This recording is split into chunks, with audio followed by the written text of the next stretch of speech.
Okay, hello everybody. How you guys doing?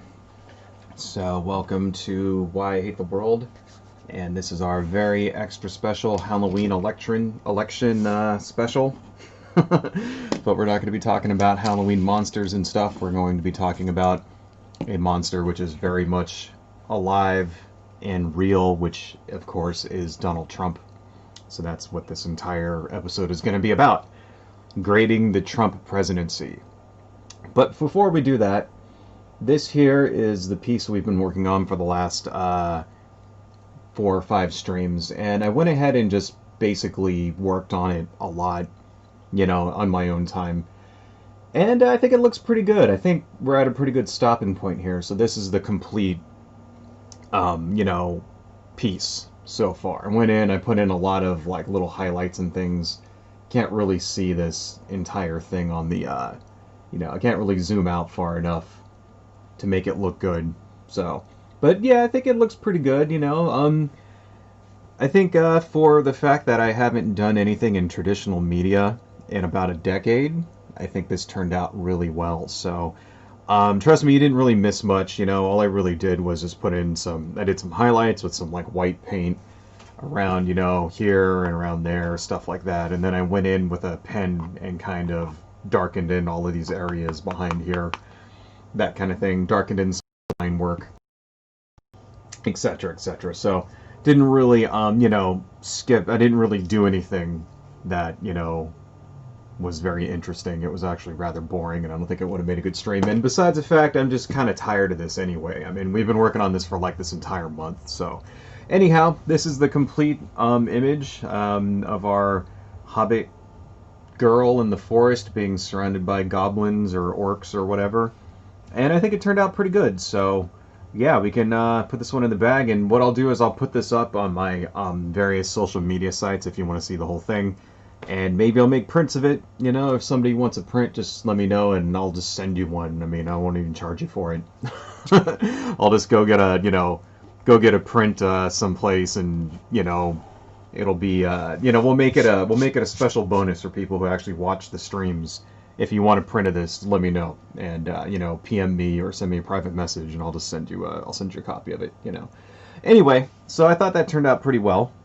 So let's go ahead and set this guy aside and start something new for today. And I figure, since we're talking about our hideous monster president, and plus the fact that it is Halloween, that we should draw some monsters. So let me put on my glasses because I'm old, and we can get started. And I see, hey, we actually have somebody watching right now. Thank you very much, whoever you are, for watching, and hopefully some more people will join.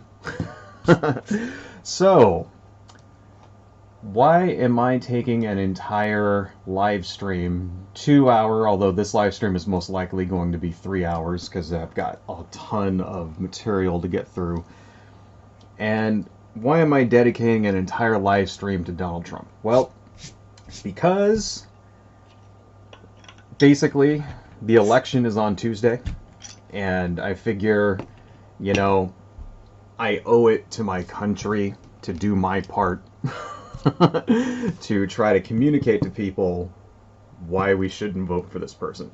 Again, because if there's anyone in this country who has, proven themselves incapable of governing, it's Donald Trump. Okay. And I think what happens is that, well, he has so many scandals. Right? So many screw-ups, so many bad things that this guy's done, that it all kind of melds together. And you start to forget stuff. Right? So, basically a scandal every freaking week, if not every single day. And pretty soon you can't, the human mind cannot keep all of it together. So, okay, let me put my beer down there. Alright, so first thing we're going to do is I have myself here on my blog, right, which is the Why I Hate the World blog. Let me turn on my left monitor. I have here something I wrote on November 9th of 2016, right after the 2016 election. And these were my predictions for the Trump presidency. Okay, so if you've never been on my blog, basically, I post once in a while now. I mean, most of the posts are now just me making links to YouTube videos, but I have some actual blog posts on here. And once I don't think I've even posted once this entire year, but I still have some stuff on here that might be interesting if you like what I do and want to check me out. It's at, wanja.blogspot.com. Anyway, these are my predictions for a Trump presidency. And I'm going to be reading this while we draw here. And I'm going to grade, to start off, this will probably take about an hour. As we draw, I'm going to grade my predictions for the Trump presidency. Okay, but first, let's start drawing some monsters, all right? Now, let's see. Let me read it to you guys. Okay, these are my predictions. He starts another war or gets us boots on the ground involved in Syria. Well, I would say that one was, he definitely didn't start another war, which I'm surprised that he hadn't. But did he get us involved, boots on the ground in Syria? Well, yes. I mean, we already kind of were a little bit before Trump took over, and he just sort of amped that up. So I'm going to give myself, a half win on that one, right? We'll come back and talk about Syria a lot later on in this thing, once we get to Trump betraying the Kurds later on. Okay. But now, why did I say that? Well, it's because pretty much every war we've been in the last 40 years, since Vietnam basically, has been started by a Republican. I mean, and that's just the truth, And that doesn't mean that there hasn't been military actions, things like Kosovo or that kind of thing, Bill Clinton bombing Iraq or whatever. Like, yeah, it's been true. And then, Obama expanded the military drone campaign, stuff like that. That's definitely true. But, the major wars that we've been in since Vietnam, have basically been started by Republican administrations. And it's like, in general, Republicans are a lot more willing to use military force to dedicate boots on the ground, stuff like that. And let's not forget, the fact that Trump didn't start a war, I mean, that's not for lack of trying. He definitely tried to start a war. He's been, with North Korea and with frickin' Iran, I mean, let's remember, like, the week he became president, he went and dropped a Moab on a bunker in Afghanistan to take out like 25 guys. I don't know if you remember that. Like, basically a Moab is like, the mother of all bombs. It's the largest conventional weapon, ordnance, I guess, or bomb, whatever. It's the largest one they have that isn't a nuclear weapon, right? He drops one to kill a bunker in a mountain that had like 25 dudes in it. So basically, like, each one of those things costs like $1 billion, right? And that's why they never really use them, because they're like gigantic and not necessary. And there were much cheaper, easier ways that he could have accomplished this, but he wanted to show that he was a tough person, that he's a tough guy, and that's why he drops this gigantic bomb on a fucking cave, So that's definitely true. Okay, my second prediction. Kiss Obamacare goodbye. Sounds good, but wait until they replace it with absolutely nothing. Say hello to getting refused health insurance again. Well, that didn't happen either. Not for lack of trying. They've been trying to eliminate Obamacare. I mean, it went to the Supreme Court like 3 times, right? And it just so happens that the Supreme Court upheld it. So they definitely tried to get rid of Obamacare. They what they did is, since they couldn't get it, removed, outlawed, like right off, what they've done instead is they've gone and tried to piecemeal it down together, whittle it down. stuff like that. And so they get rid of the individual mandate, for example. Another thing that they got rid of is it used, like when the ACA originally passed, there was a provision in there that said any service that that you bought, any health insurance that you bought, had to have a minimum of quality, and it had to cover, there were like minimum coverage levels, right? And the reason why they did that, it was because, well, the insurance companies were doing things that they would sell a policy that was essentially worthless, that didn't really cover anything, right? So you had health insurance in name only. Like, basically it was health insurance, but if you ever tried to use it for anything beyond getting a flu shot, right, or a yearly checkup, if you ever actually did get sick, if you got, cancer or something like that, it wouldn't cover it. And so it wasn't really worth the paper it was printed on, right? And the ACA got rid of that. Trump put that back. So now that's why basically when the ACA passed, all these people saw their health insurance rates go up. And they go, well, how come my rates are going way up? It's because the insurance you had was worthless. That's why. And this is what the real cost of actual insurance was. And if you were actually getting a policy that actually would pay for you if you got sick, this is what it would cost. Right. People got pissed at that, so they removed that, so now you can go buy a worthless fucking, you can go buy a worthless policy again that will not help you if you get sick. So thanks to Trump, for that, right? So now you're seeing things like, insurance rates are still continuing to climb, stuff like that. And now they even still, at this moment, have a court case that is going to land in front of the Supreme Court eventually in order to outlaw the ACA completely, take it off completely, get rid of it altogether. And the second part of my prediction is actually true, because they do not have anything in order to replace it with. The Trump people, the Republicans, the GOP have not come up with their own health plan at all. They've done, he's done some little piecemeal,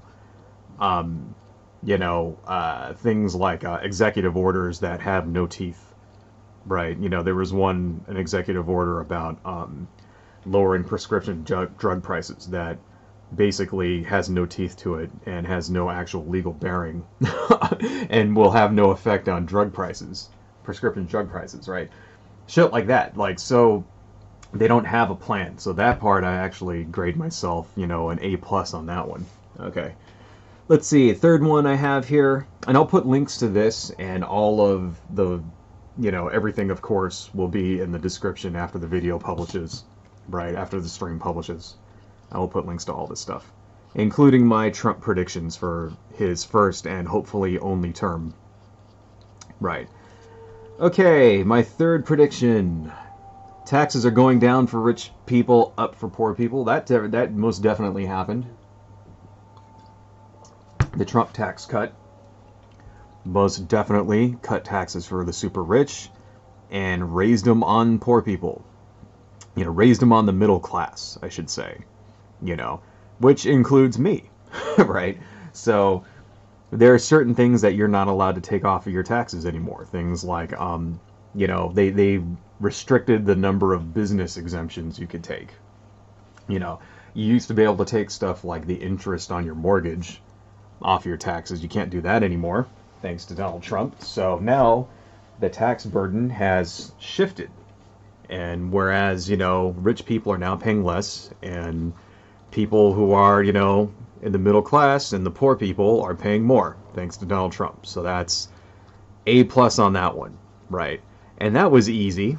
That was an easy prediction to make, because that's what Republicans always do, right? That's what Ronald Reagan did. That's what George W. Bush did, right? The only time taxes ever go up on rich people is when Democrats are in office. Barack Obama, Bill Clinton both raised taxes on this upper 1%.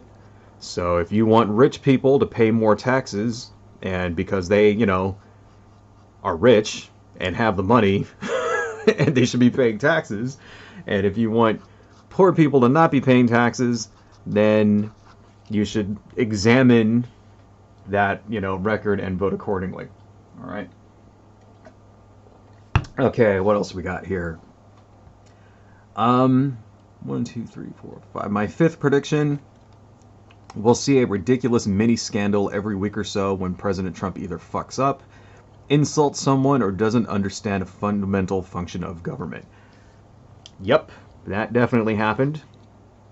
We saw essentially every single week, if not every day even, another Trump scandal, something to the effect. And even when there really wasn't something, even if it was a slow news week, like even when he wasn't doing some shit like betraying the Kurds, or like, trying to get the Ukraine to get, dirt on Joe Biden, even when he wasn't doing major shit like that, we could always rely on Donald Trump to just tweet something really fucking stupid and make himself look like a moron and make us look like the laughingstock of the entire world. So I give myself definitely a pass, A+ on that prediction. That definitely came true. Right.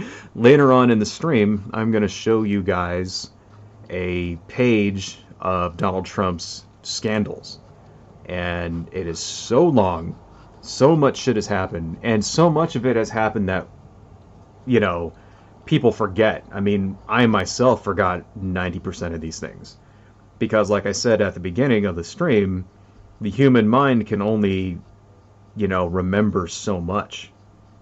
And when, somebody just fucking Zerg rushes you with scandals, right? It's like you can't keep fucking track of them all. So, yeah, that one was definitely an A+ there. Okay, here, we got like an egg dude right there. That's kind of cool. Okay, let's see, what else we got? He'll accomplish surprisingly little of his actual agenda. Some additional money may be allotted to the southern border, but there will never be a 40-foot border wall with barbed wire and attack dogs, etc. My guess is that the level of illegal aliens crossing and deportations will remain roughly the same. Well, kind of sort of half and half there.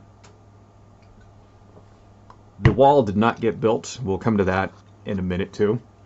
They have not built the wall, right? There is something like an additional 3 miles of border fencing that actually got built, in the last 4 years. $15 billion, 4 years, they've built 3 miles of wall. So yeah, that shit didn't happen. The number of deportations, however, has gone way up. And it's because he's doing shit like deporting students. He's deporting people that were taken over here as children. He's deporting people who own businesses, who get their yearly green card and stay in the country and are in there going through the process, stuff like that. So yeah, the number of deportations has gone way, way up. So I was wrong on that account, But yeah, building the wall, no. The wall did not get built. Mexico didn't pay for it. Another one, okay. He will not dismantle the EPA. Somehow I doubt even a Republican-controlled Congress will go that far. Specific regulations may get the axe, however. Yes, the EPA is still there, and but I think I give myself an A+ on that prediction, because a hell of a lot of regulations have been, removed, made weaker. Pretty much everything from air pollution to water to they opened up, I think, the Anwar National Forest, right, which is the last, this actually just happened this week, which was the last, old-growth forest in the United States, the last untouched old-growth forest in the United States, which is a major, I guess you would say, carbon sink, something that helps us stop global climate change. He just basically took away the, regulations and opened that up to logging, in the last, week. So it's yeah, the environment has been suffering very, very badly under Donald Trump, right? Very bad. So it's one of the, I think we're going to look back on this period in history and 50 to 100 years, and the people that were in charge here are gonna be vilified, you know, and at least from an environmental perspective, and they're gonna look back on this period and be like, what the hell were people thinking? And I really do think that. I think we're gonna look back on this period and the way that people like Donald Trump screwed up the environment, the same way that today we look back in the 1850s and negatively about how they killed off the dodo birds, or how whaling was out of control, or how in Victorian London pollution was so bad that people would like choke to death from fucking coal exhaust, shit like that. And we look back on those times nowadays and we say, wow, how were they so like, how the hell did these people just not do anything about that? Why did they allow that to happen? How are they so primitive? 100 years from now, people are going to look back at this and be like, wow, why the fuck did they open up that to logging? Wow, what the hell were wrong with people back then? Didn't they know what was going to happen? Guarantee it. And the shitty thing is that I'll be dead by the time this happens. I'll be gone. I'm most likely going to die around 2050, right?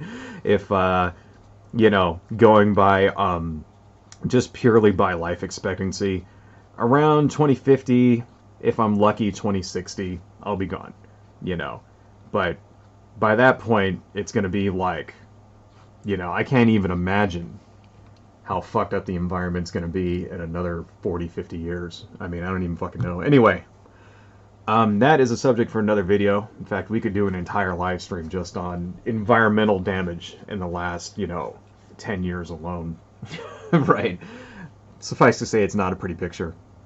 Let's see. What else did I say? Okay, he won't do shit for the inner cities despite his claim of making the streets safer. There's not even really much a president can do to affect local policing. So if you remember, in 2016, one of Donald Trump's campaign promises was to make inner city streets safer. That has been a resounding fail. Most definitely, the inner city streets are not any safer because of any shit that he did, right? And it's because, the president can't really do much anyway to affect policing. There's really not much he can do there in the first place. But, so yeah, that's definitely a fucking fail there. Late night TV is going to be hilarious. Daily Show will get good again. Alec Baldwin becomes a regular on SNL. Yeah, that came true. All right. What else? The Trump DEA is going to start persecuting marijuana cases again.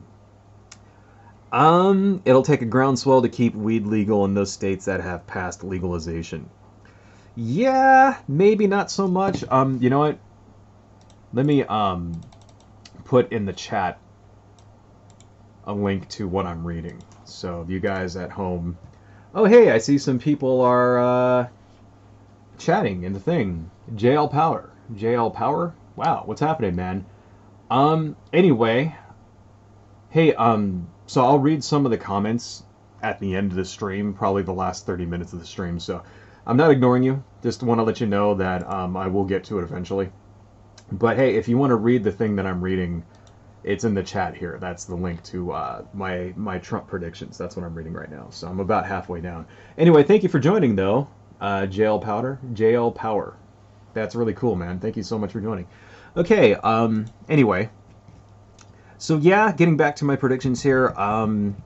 Well, the Trump DEA definitely did start cracking down on marijuana, but not as bad as I thought. And so I'm pleasantly surprised by that. I thought that basically, because, remember, Jeff Sessions was the first Attorney General, and Jeff Sessions does not like marijuana, right, at all. And so I thought that, yeah, they were going to start doing it.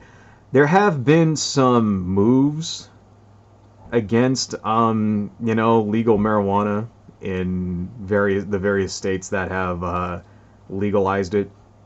They've done some things like recently, for example, in Los Angeles, they are trying to shut down a guy who owns dispensaries and stuff like that. But I'm actually surprised that they haven't been able, they haven't shut it down completely. And I think the reason for that is because it's a multi-billion-dollar industry now, right? So it's like, well, there you go. I mean, how do you get capitalists to like, how do you get a capitalist system to respect your business is to make lots of money doing it.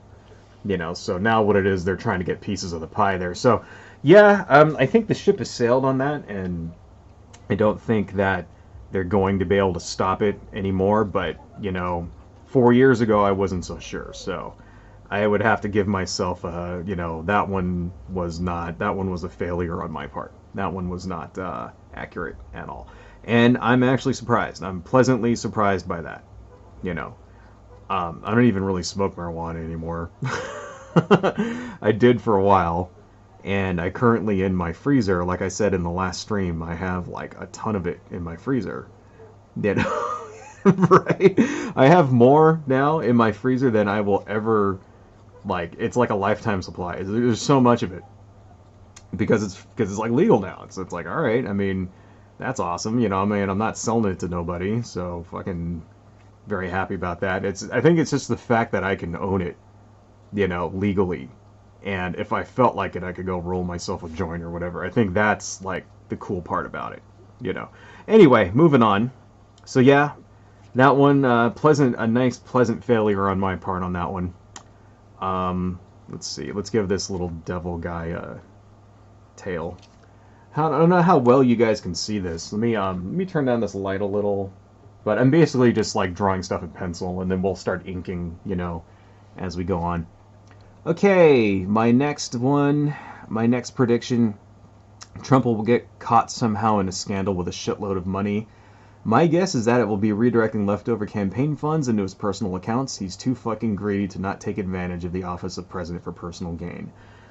Well, that kind of, I would give myself maybe 50-50 on that one. He has been caught with lots of, scandals with him siphoning off money from the government. Mainly breaking the emoluments clause in his hotels, right? Because he didn't put his businesses into blind trust. So lots of stories of him like overcharging the Secret Service to stay at his hotels, or there was one where like Mike Pence was in England, or he was in Scotland, and then he drove 300 miles to stay at Trump's fucking golf course in Scotland. Right, shit like that, when there was a hotel like right there. It's like, why did he do that? Lots of stories of foreign dignitaries and stuff renting out rooms at Trump's hotels. Like sometimes they would rent out entire floors, obviously as a way of currying favor with the president, that kind of thing. So that definitely happened. The campaign funds thing, we haven't really heard much about that, although there has been lots of weird shenanigans going on with the 2020 campaign, Brad Parscale, that kind of thing, where essentially like millions and millions of dollars have been diverted right away from, essentially stolen by this guy, by the Trump's former campaign manager. I don't know if you saw the story. He was arrested, like violently tackled by police because they were afraid he was going to shoot himself or something. That guy. Essentially, that guy funneled a lot of like campaign money into his own businesses and that kind of thing.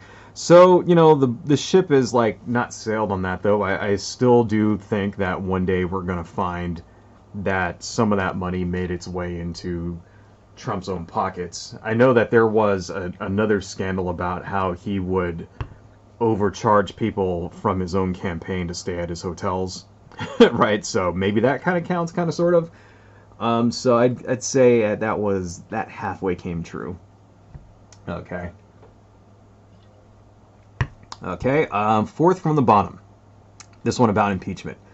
No, Trump will not be impeached. If he couldn't impeach Bush for starting a fucking war under false pretenses, then we won't be able to impeach Trump for whatever legal fuckery he's no doubt going to engage in. I was pleasantly surprised there, too, that they actually did try to impeach him. I didn't think they would.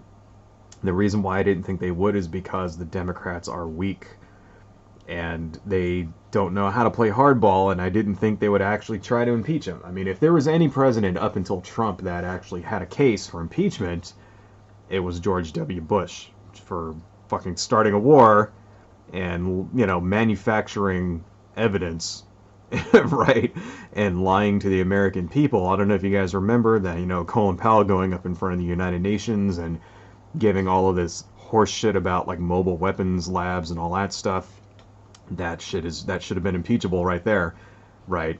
And they didn't go for it.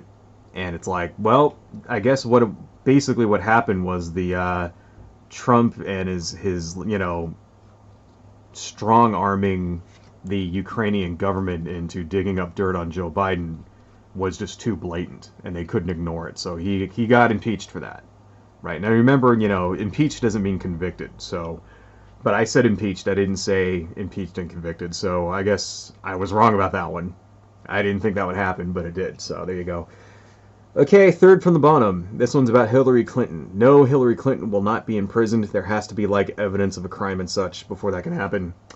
Yep, I was correct there. So you got to remember, before, you know, one of Trump's campaign promises in 2016 was to lock her up, impeach Hillary Clinton, right? And yeah, I was right about that one because she did not actually engage in any crime. You know, you have to break the law and actually engage in a crime before you could be thrown in prison. And, you know, so that whole lock her up shit, I mean, the thing is that the Trump people know that's bullshit to begin with. Right? So, you know, the fact that he even said that, it's like, I mean, I can't believe, I mean, maybe he's deranged and enough to actually think that maybe he actually did want her to, like, you know, get thrown in prison, right? But there's no fucking way. I mean, it's like you have to actually, you know, commit a crime first. In fact, there was a news story, you know, about how he wanted Bill Barr to go and, you know, persecute Joe Biden and throw him in prison, and Bill Barr wouldn't do it because there has to be charges, you know. What did Joe Biden actually do to go to prison? I'll see if I can find the link to that and put it in the bottom. So maybe he actually really did try to get that to happen, but it didn't happen, so I was correct there. Let's see, we have, this is sort of like a little demonic Orko down here. I don't know if you guys ever watch He-Man. Orko was the comic relief, so we'll just give him we'll give him a magic wand. You know, with a skull on it. We'll put a skull on the tip of his magic wand. Alright. I'm just kind of like doodling off the fly here, though, drawing a bunch of monsters, so there really is no plan to this, right? I'm just basically just making this up as we go along here, so let's see, you know. Alright. Let's add a couple more. What else we got? Okay, second from the bottom. The deficit and national debt is going to skyrocket because Republicans only give a shit about spending when Democrats do it. Yup, that happened. That went, that definitely happened. Remember when Obama was president, the national debt was 19 trillion? And I checked it out today before I came in here, and it's up now to 27 trillion, right? The deficit is now $3 trillion. So the deficit itself, that's how much gets added to the national debt every year, is the deficit, because that's how much the government is borrowing every year, you know, versus how much they take in taxes. The reason why that shit is so high is because Donald Trump's went and cut taxes for all the rich people, his massive fucking tax cut, and they didn't then turn around and cut spending. So they've just increased spending, right? And this is what Republicans do every single year. And if Joe Biden wins the election next week, God willing, watch how fast the Republicans turn around and say, hey, we have to cut spending because spending is out of control. Watch how fast that shit happens. It'll happen on day one. I guarantee you. You know, fucking one of those, you know, Mitch McConnell or fucking Lindsey Graham, somebody is going to be up and be like, we're not going to spend and we have to rein in this spending, right? Guarantee you that's going to happen because that's their playbook. Every time when they are in charge, when Republican presidents are in charge, they spend like drunken sailors, and then when Democrats get elected, they bitch and moan about spending. I don't know if you remember when Obama was president. You know, we had the fucking sequester, we had the fiscal cliff. Holy shit, that really picks up bad. This is my dog, by the way. I didn't do this to myself. I have a dog that ran and jumped on my fucking arm and shit when I was sleeping. So they look more red on the camera than they are in real life. They're not bleeding or anything. These are like 3 days old, these scratches. So anyway, damn, but I didn't realize how bad that looked. Fuck, that looks like I'm like fucking cutting myself or some shit. Anyhow, okay. No, I'm not a cutter. I'm not, I'm not slicing my arm open so that I can actually feel something. That's not happening. So anyway, yeah. So A+ on that. Okay. And then the last one I have is this. Finally, all those people who made the stupid frog memes and such who supported him are going to hate his guts by the time he leaves office. The same thing happened to Bush, it'll happen to him. Well, I can say that his support among those types is not what it was in 2016. You know, and what I mean when I say those types, like basically the 4chan people, the people who made the stupid frog memes and stuff back in 2016. Most of them, yeah, because they're still, because they're conservatives. But there definitely is, I'm noticing an anti-Trump backlash from those circles, right? So, it's not as much as I thought. See, if you guys remember, when George W. Bush left office, he was essentially persona non grata, right? They wouldn't even mention his name. When John McCain was running for president, they did everything they could to avoid having George W. Bush associated with him because Bush was so unpopular. Bush left the presidency with like a 22% approval rating. It was incredibly low. Everybody hated his ass. And it's because basically the fucking economy imploded, right before he left office. So it's kind of like a final fuck you to everybody. It's like, oh yeah, all of this bad shit happened and I was a horrible leader and, fucking Hurricane Katrina and all that stuff and I started 2 wars and whatever and deported all these people and as a final fuck you, I'm going to crash the economy and not do anything about it before I peace out. Right? And,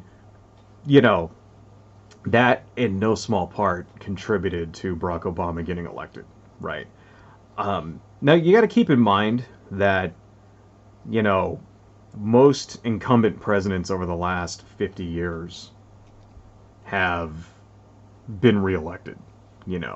Reagan was reelected, Clinton got reelected, Obama got reelected, Bush got reelected, right? So it's sort of like, that's kind of the pattern that we have, and it's very, very seldom that pattern gets interrupted. Daddy Bush did not get reelected. Why? Because the economy sucked. Right? When people are out of work, when they're hurting, they blame the government. And whoever's in charge gets that blame. And that's one of the main reasons right now why Joe Biden has an 8-point lead over Trump going into the election. If the economy was great right now, Trump would probably get reelected. But the economy isn't great. The economy sucks. Right? Because of coronavirus, the C word, right? I can't say it because, YouTube will kill my stream if I talk about the Rona too much, right? But, which is bullshit. That's actually happened. My stream just gets shut off right in the middle, but, that's definitely true. And that's really I don't think people understand, how much that actually is contributing right now.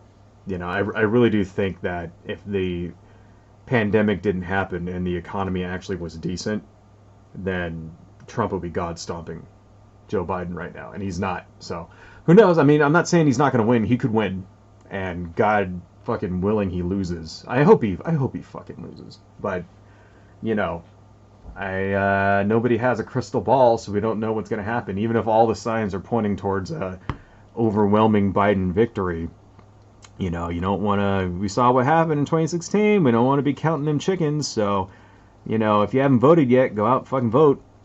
Anyway, so yeah, that's my. Those are my predictions from 2017 there, right after Trump got elected. And I actually think I was pretty accurate there. There was just a couple of things I didn't get, you know, some things about marijuana and Trump starting a war, I got those wrong. But I predicted he'd be a shitty fucking president, and he has been. Right? So, let's see. We should add some more stuff to this. We should add some more stuff back here. Right? Let's put some more shapes. We'll just put a shape here and then a shape there. Okay. So anyway, let's move on a little bit because it's only been 40 minutes and we got a ton of shit to get through. Now I want to go to campaign promises. All right. And this is going to be fun because these are usually up to interpretation, right? And I can't go through every single campaign promise. My main source on this is from PolitiFact, right? So let me copy this. But I don't actually agree with all of these either. So let me go ahead and I'll paste this into the chat too. So you can see where I'm getting most of this from. Right. Let's see.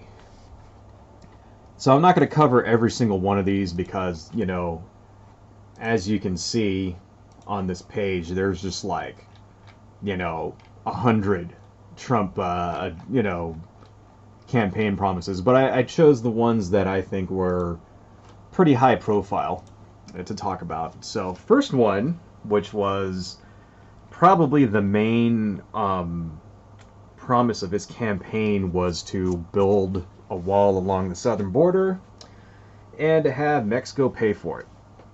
That didn't happen. All right, that did not happen. We touched briefly on this in my predictions before. So what is going on with the wall? Well, there has only been 3 miles of new border fencing.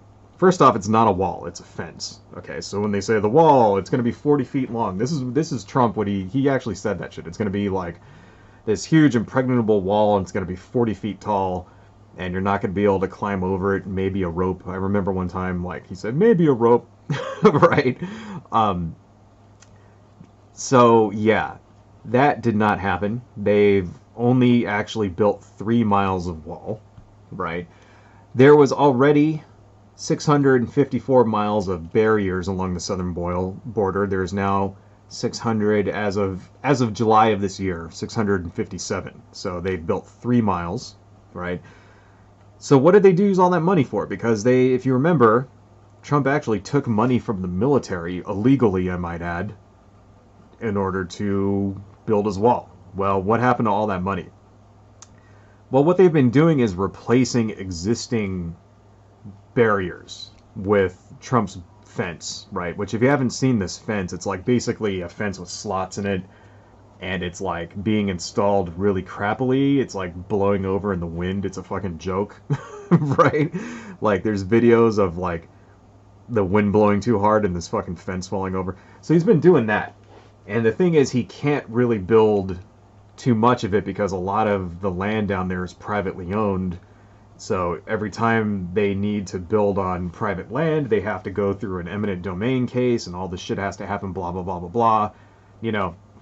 So, yeah, that's basically what's happening, right? That's why the wall hasn't been built, and it's most likely they'll never actually be able to build that wall in the first place. It's just never going to really happen, right? So, you can kind of file this one under, you know, was never going to happen in the first place. Right. And there's been lots of shenanigans with, people trying to build it themselves. I mean, there was this one scandal about these fucking grifters that started a foundation and got like $20 million and to build the wall and stole most of it, shit like that. But Trump wasn't really involved in that directly, so I'm not counting that one. Anyway, yeah, and please remember that Mexico has not paid for even the 3 miles that got built. The U.S. taxpayer has paid for this, right? So, yeah, that was a resounding fail on that one. Let's put tentacles on the bottom of this weird egg-shaped monster thing. Okay. Resounding fail, and honestly, if you actually thought that was going to happen in the first place, you're a moron.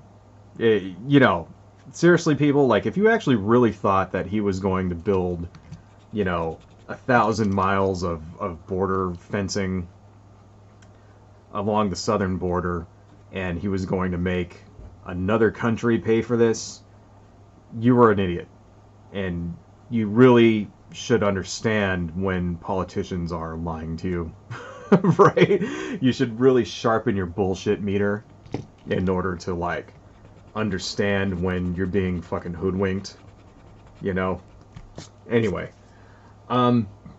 Sorry. Let's see. Second one was the repeal and replace of Obamacare. We kind of talked about this, but this was one of his second major, campaign promises. That didn't happen. Obamacare is still there. We did touch on this a lot in the last one. But I want to kind of reemphasize this, right? Because people tend to forget this shit. They still do not have a plan. I just want to reiterate that. There is no Republican healthcare plan. There is not. And even right now, during a pandemic, right? During a time when people need healthcare more than ever, currently right now, they still don't have a plan. So it's going through the courts, and it's going to land in the Supreme Court. And please remember right now that the Supreme Court has a conservative supermajority, especially with Amy Coney Barrett in it, right? Even before Amy Coney Barrett was confirmed, there was already a conservative majority, right? Now it's just like a supermajority. So you can pretty much bet if it actually comes up while she's in it, then it's probably going to get knocked down, right? And if that gets knocked down, say goodbye to your pre-existing conditions, right? That's gone, because the ACA is what guarantees that. Contrary to what Donald Trump is saying, there is no regulation right now that forces insurance companies to sell to people with pre-existing conditions. There is no other one, right? He can't do that through an executive order, right? Executive orders are not laws. They don't, executive orders can not create new laws. So the president can't just stand up tomorrow and be like, an executive order saying that no babies named Mary can ever be like, babies cannot be named Mary ever again. Bam. Right? Can't do that. Right? He can't make up laws with his executive orders. He can only interpret how existing laws will be enforced. Right? If you remove the ACA, there is no existing law that says insurance companies have to sell to someone with a pre-existing condition. That's just the truth. All right? So, keep that in mind, right? He is trying to remove, that right now. That's going through the courts right now, right? In the middle of a pandemic where 200,000 people have died, all right? So, I want everybody to understand that. I want, if you vote for this person on Tuesday, I want you to understand what you're voting for, okay? They don't have a plan. They've had a dozen years now to come up with a plan. Not just Trump, the Republicans in general have had a dozen years to come up with a plan, and they don't have one. So you allow this to disappear, this is what's going to fucking happen. Remember that shit. There's been no movement at all on that. Okay. So, those were the two major ones from him. We can go ahead and start inking here. I'm just going to start, fuck it. I'm just going to start inking. Okay, what else? Another one of his campaign promises was to create a health account for every American. Yeah, that never happened. There has been no movement on that whatsoever. National, savings accounts, right? That's kind of the conservative answer to universal health care. So instead of going like, hey, we'll just like make taxes pay for like, everyone's health care like every other country on earth does, and use the power of the government to go negotiate cheap prices and stuff like that, the conservative answer to that is like, oh, we'll just make everybody set up a healthcare savings account so they have the money to pay for their own healthcare. Yeah, well, that's fine and dandy. Most people in the country can't even afford a surprise bill for $400, right? So that shit, most people are not going to have a healthcare savings account without assistance from the government, without some kind of law saying, okay, well, we're going to mandate that, if you want this, then X amount of money comes out of your paycheck and goes into this account. Something like that, right? There has been zero movement on that at all since Trump took over. And remember that, if it was a priority, like building his dumbass wall is a priority, he would have tried to do something about it. The fact that he hasn't done anything about it, hasn't even proposed anything, nothing like that, means it wasn't a priority. It means that he basically just said it just to bullshit people. So keep that in mind. All right. Hey, Dynacat Loves Me. How you doing? Thanks for joining.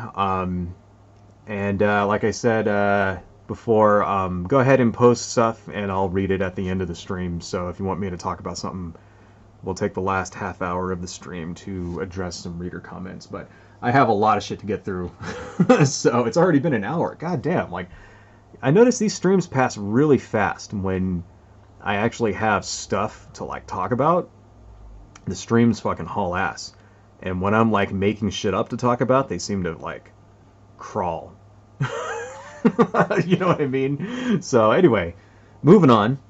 Let's see. So, yeah, I'd say that National Healthcare Savings Account is a broken promise. Another promise that came from the Trump people was to invest $550 billion in a national infrastructure bill. There has been zero movement on that. That has never come up at all, ever, and will not come up. Remember, this was something that Barack Obama was trying to do for, like, his entire presidency, and he couldn't push that through Congress either. So, yeah. And we really need that, man. Like, the infrastructure in this country is atrocious. It gets an F.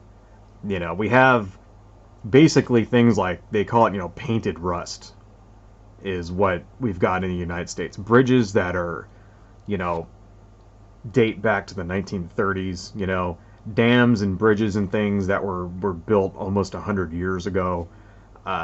Things like places like Flint, Michigan don't have clean water.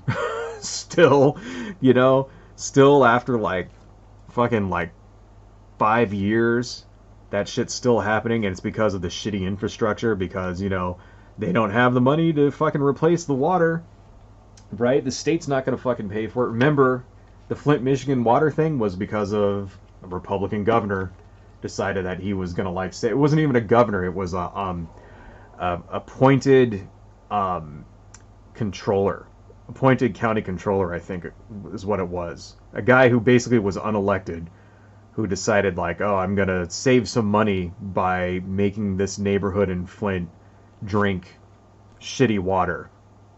Right, so the reason why all those children in Flint now have like permanent brain damage from drinking lead is because some asshole Republican wanted to cut the budget to save a few, to save some money. Fuck the human cost. Fuck the fact that you've just ruined the lives of, like, who knows how many fucking people because of your penny pinching ass, right? Because you want to cut taxes for corporations. That's why the Flint, Michigan water crisis happened, so that they can cut fucking taxes for corporations. So remember that shit.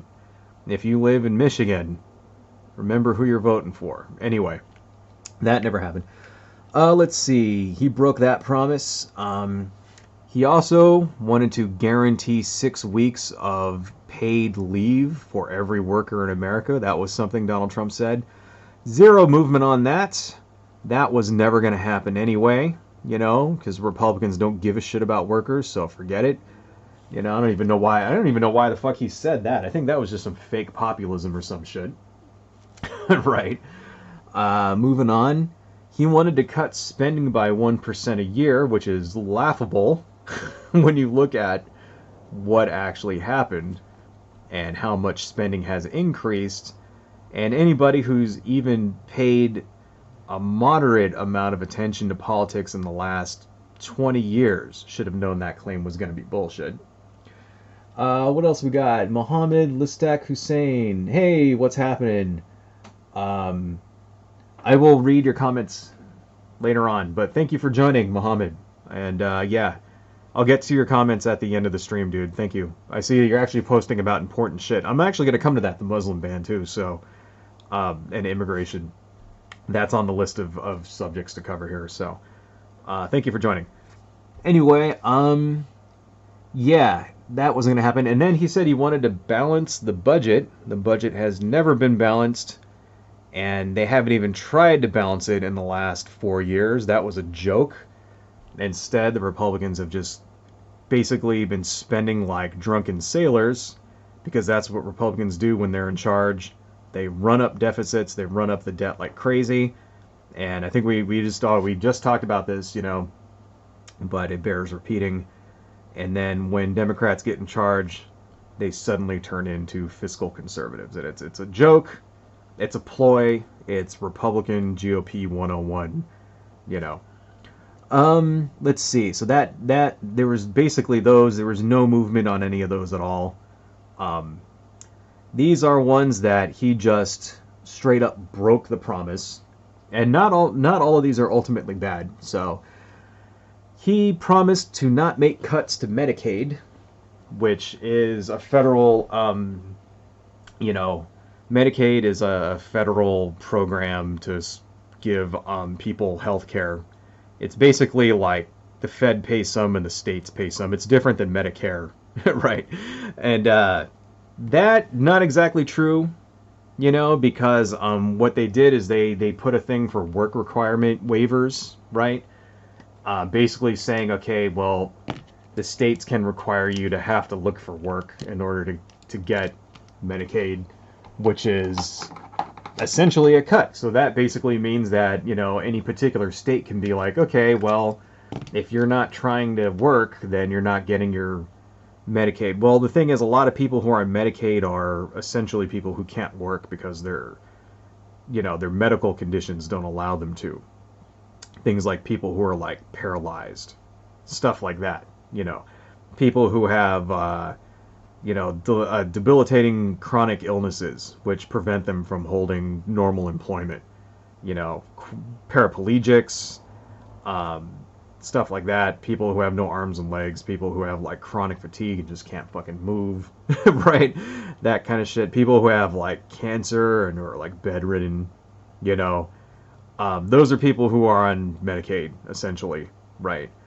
How the fuck are you supposed to like look for work when you don't have that? You know what I mean? Like, and I'm not saying that people who are, you know, disabled or who have chronic illnesses are incapable of working. That's not true, right? However, not all of them are capable of working. You know, like somebody like my grandmother. My grandmother, you know, on my mom's side is deceased now, but I've talked about her a lot in different videos. She had muscular dystrophy. She couldn't walk. She could barely hold a spoon. Like, she'd try to eat and like her hands would shake, and you know, and she couldn't feed herself towards the end. You know, we had to feed her, you know, stuff like that. There was no way that someone like her could hold a job that, you know, I mean, unless you're like a fucking college professor or a writer, you know, an author, something like that, that's fine. Okay, but, you know, conceivably you would already have that occupation before you really got sick, right? Well, I mean, my grandmother, for example, like, where the fuck is she supposed to work? Like, what, at a grocery store? Doing what?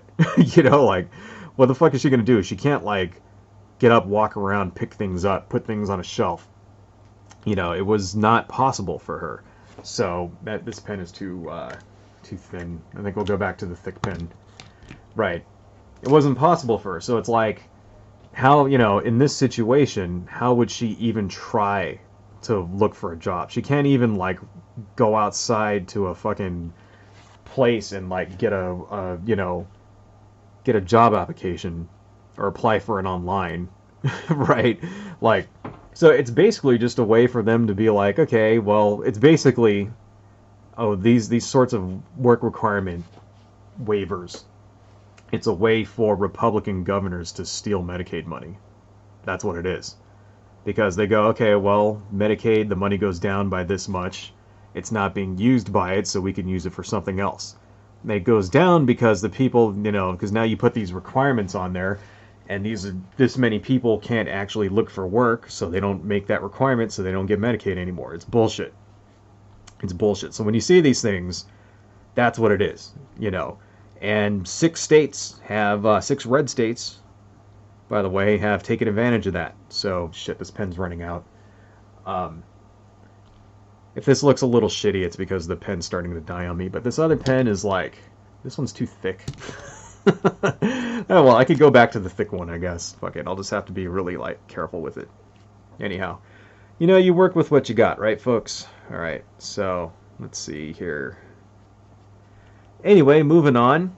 One of his campaign promises was to renegotiate the Iran deal, which is a astounding failure. He didn't even try on that one.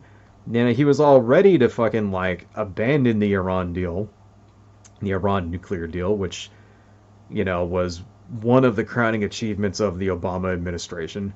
You know, and there's, like, a lot of talk about how Trump is motivated by undoing Barack Obama's legacy, you know. And people don't know why. It's like, why does this guy hate Obama so much? You know, because you got to remember, you know, Trump was a birther and all this shit. Does not like Barack Obama. And it's like, what? Because he's black? Right?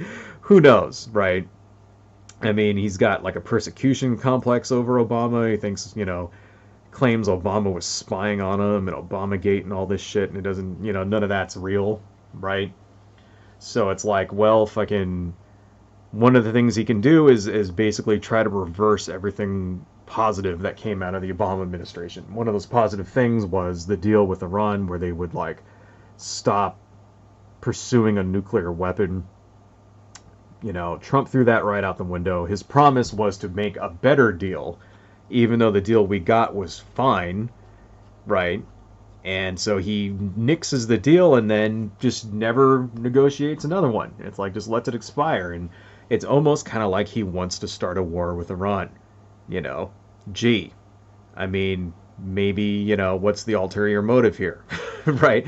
And since then, yeah, there's been some movement. You know, there's been lots of hemming and hawing and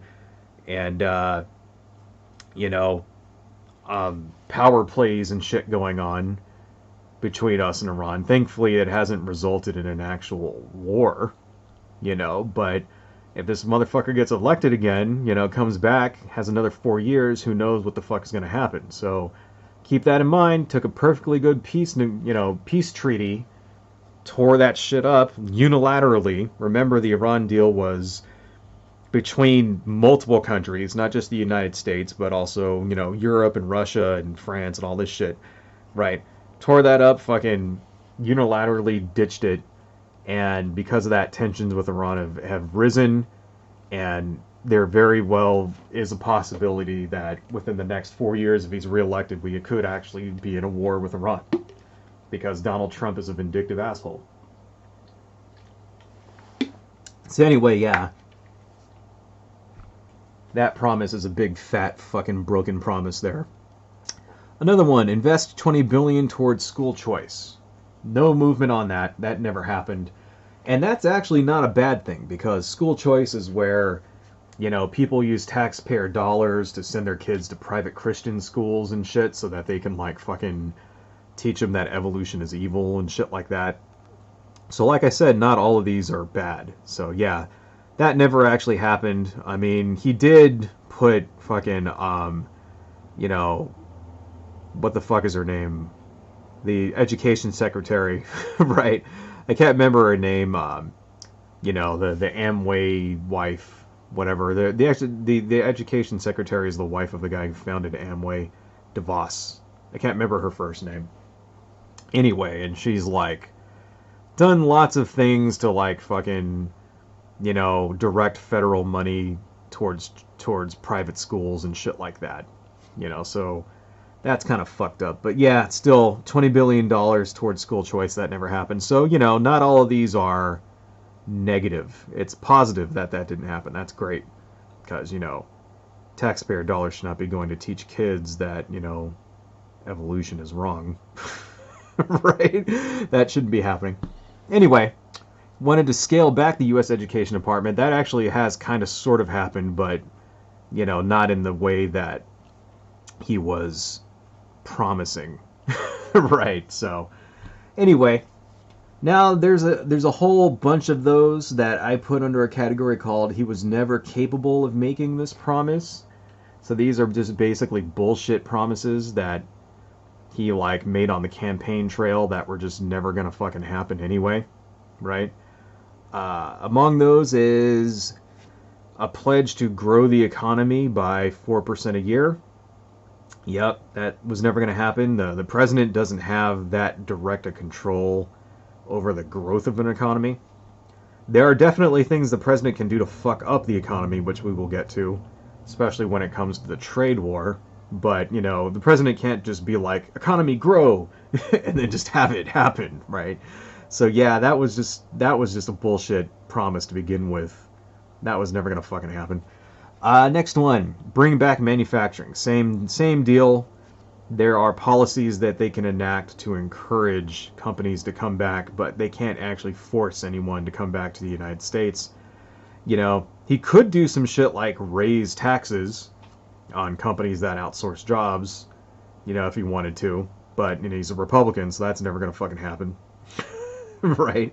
So yeah, that was never happening. Save the coal industry. The president cannot save any industry. That is not possible. Coal is being outcompeted by renewables and as well as fracking. Essentially, fracking is eating up all the coal dollars, right? And so yeah, if you're a coal miner in West Virginia, and you're voting for Trump thinking he's going to save your job, yeah, man, take a cue from the last 4 years. Your job is gone. Sorry. It's not coming back. So, I don't know, learn how to weld, right? Learn how to drive a truck, some shit like that. Learn how to code an HTML page or something, because, coal mining is gone, dude. Forget it. And that's just capitalism right there. So if you got a problem, blame capitalism. Let's wait for this asshole on his motorcycle to drive by. I live in the goddamn suburbs. Nobody thinks you're tough. Alright. Okay, eliminate the EPA. We already kind of went over that one. That was never going to happen. Eliminate Common Core. Common Core, if you remember, was a big deal. It was basically using science in order to teach kids more efficiently. And in 2016, the Republicans are losing their minds over it because they didn't understand it. So he's going, I'm going to eliminate Common Core. Common Core is still there. Right. Which kind of goes to show it was sort of like, that was a bullshit, bullshit made-up scandal anyway. That was like the immigrant caravans. Do you remember those? Back in 2016, there was this like caravan of immigrants that's going to come and invade the United States, and then right after the election, just you never heard about it ever again. All the Republicans were bitching and moaning and gnashing their teeth saying that it was a national crisis, and actually this was during the midterms. You know, it was a national crisis and all that stuff, and we got to put troops on the border to stop these fucking caravans, and then like right after the election, gone. No one ever mentioned it. It's like, why is that? Because it was horseshit to begin with. It was just bullshit in order to like scare, you know, scare fucking uneducated white people into voting for Donald Trump. That's what it was, right? No one ever gives a fuck about them.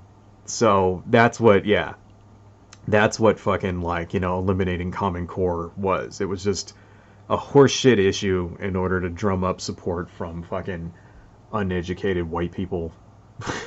Right? Let's see. Eliminate gun-free zones at schools and military bases. The President of the United States cannot affect state law. That's something that's going to come up a lot here. So if he promises to do some shit like that, those are state laws. Those are not federal laws, right? And then the one with the military, you know, that never fucking happened either because, you know, they have, like, discipline when it comes to handling firearms. There's a reason why, like, you know, every fucking, like, recruit and shit doesn't have their own gun. My wife actually was in the Navy and was describing to me the process that they would go through when somebody was on guard duty, and in order to just transfer the gun from one person to another, right, they'd have to do all of these steps. You know, they'd have to take the gun and make sure there was no bullets in it and put it inside of this like box, hold it down like that, like in this barrel so it's pointing down so that it eliminates even the chance of them shooting somebody with it. And there was like 15 steps in order just to like hand the gun off to somebody. You know, you would think that, like, you know, they're in the military, they would know how to handle a firearm, right? Well, they, even then, even with all their training, they don't take any fucking chances, right? And because they understand that's how dangerous these things are. So it's like, yeah, none of that didn't happen. That was bullshit. Let's see. Cancel funding for sanctuary cities. Another bullshit scandal that Republicans really don't care about, you know. And what kind of funding exactly? You know, that's bullshit. Now, here's the thing, is that there actually are some stories in the news about how they've looked into doing this. Okay, so this one might actually end up being in the filled category one of these days if he gets reelected. Because they actually have looked into how essentially they can punish blue states, right, by cutting federal funding to certain programs. So, you know, not one to be continued, right? Another one he wanted to do, one of his other pledges, was ending birthright citizenship. That is in the Constitution. That would require a constitutional amendment to happen. So there was no way in hell that was ever going to happen in the first place. That was just another red meat thrown to his fucking racist base, you know, to get, like, the racist people to vote for him, right? So that's bullshit. Enact congressional term limits. The President of the United States has no control over the term limits of people in Congress. He would have, you know, Congress would actually have to pass a law about term limits. The President has no influence on that whatsoever, so that was never going to happen anyway. Eliminate the national debt after 8 years. That is just fucking laughable. Now remember when Donald Trump promised that, and they asked him, how are you going to do that? Because he also was, you know, planning on cutting taxes, which he actually did, right? And the way that he said that they were going to do that is that the economy will be so strong, we'll be making so much money that we'll be collecting so much in taxes that we'll be able to pay off the national debt. That was laughable. And anyone who believed that is a goddamn idiot. If you actually are a Trump person and you believed that he was going to be able to pay off the national debt in 8 years, you're an idiot. Right? And, you know, I'm not pulling any punches here, because usually during these streams, I try to not be too much of a dick to conservatives and Republicans, because I actually do have a couple of conservatives and stuff that watch my channel here, comment on my videos and that kind of thing, right? And, you know, I find that it's generally better to treat people with respect, right, when it comes to certain things. But in this particular case, you know, it's like, it's kind of like the time for that is over with. And, you know, this is like reality. So I also don't believe in bullshitting people, you know? So we have to like make sure that we, you know, tell it to people straight. And this is the cold, honest truth. You know, if you believed this shit, if you believed that he was going to do any of these things, you're an idiot. You know, you should have known better, all right? You should have paid attention to politics a little bit better, right, over the last, you know, 20 fucking years, and seen what Republicans and conservatives and the GOP actually does. Not just what they say they stand for, but what they actually do, the policies that they actually enact, that kind of thing. And you should understand that when it comes to something like lowering the national debt, that is not something they care about, especially when they're in charge. Even when they're not in charge, they don't care about that. They only really use it as a club to beat Democrats over the head with. That's it.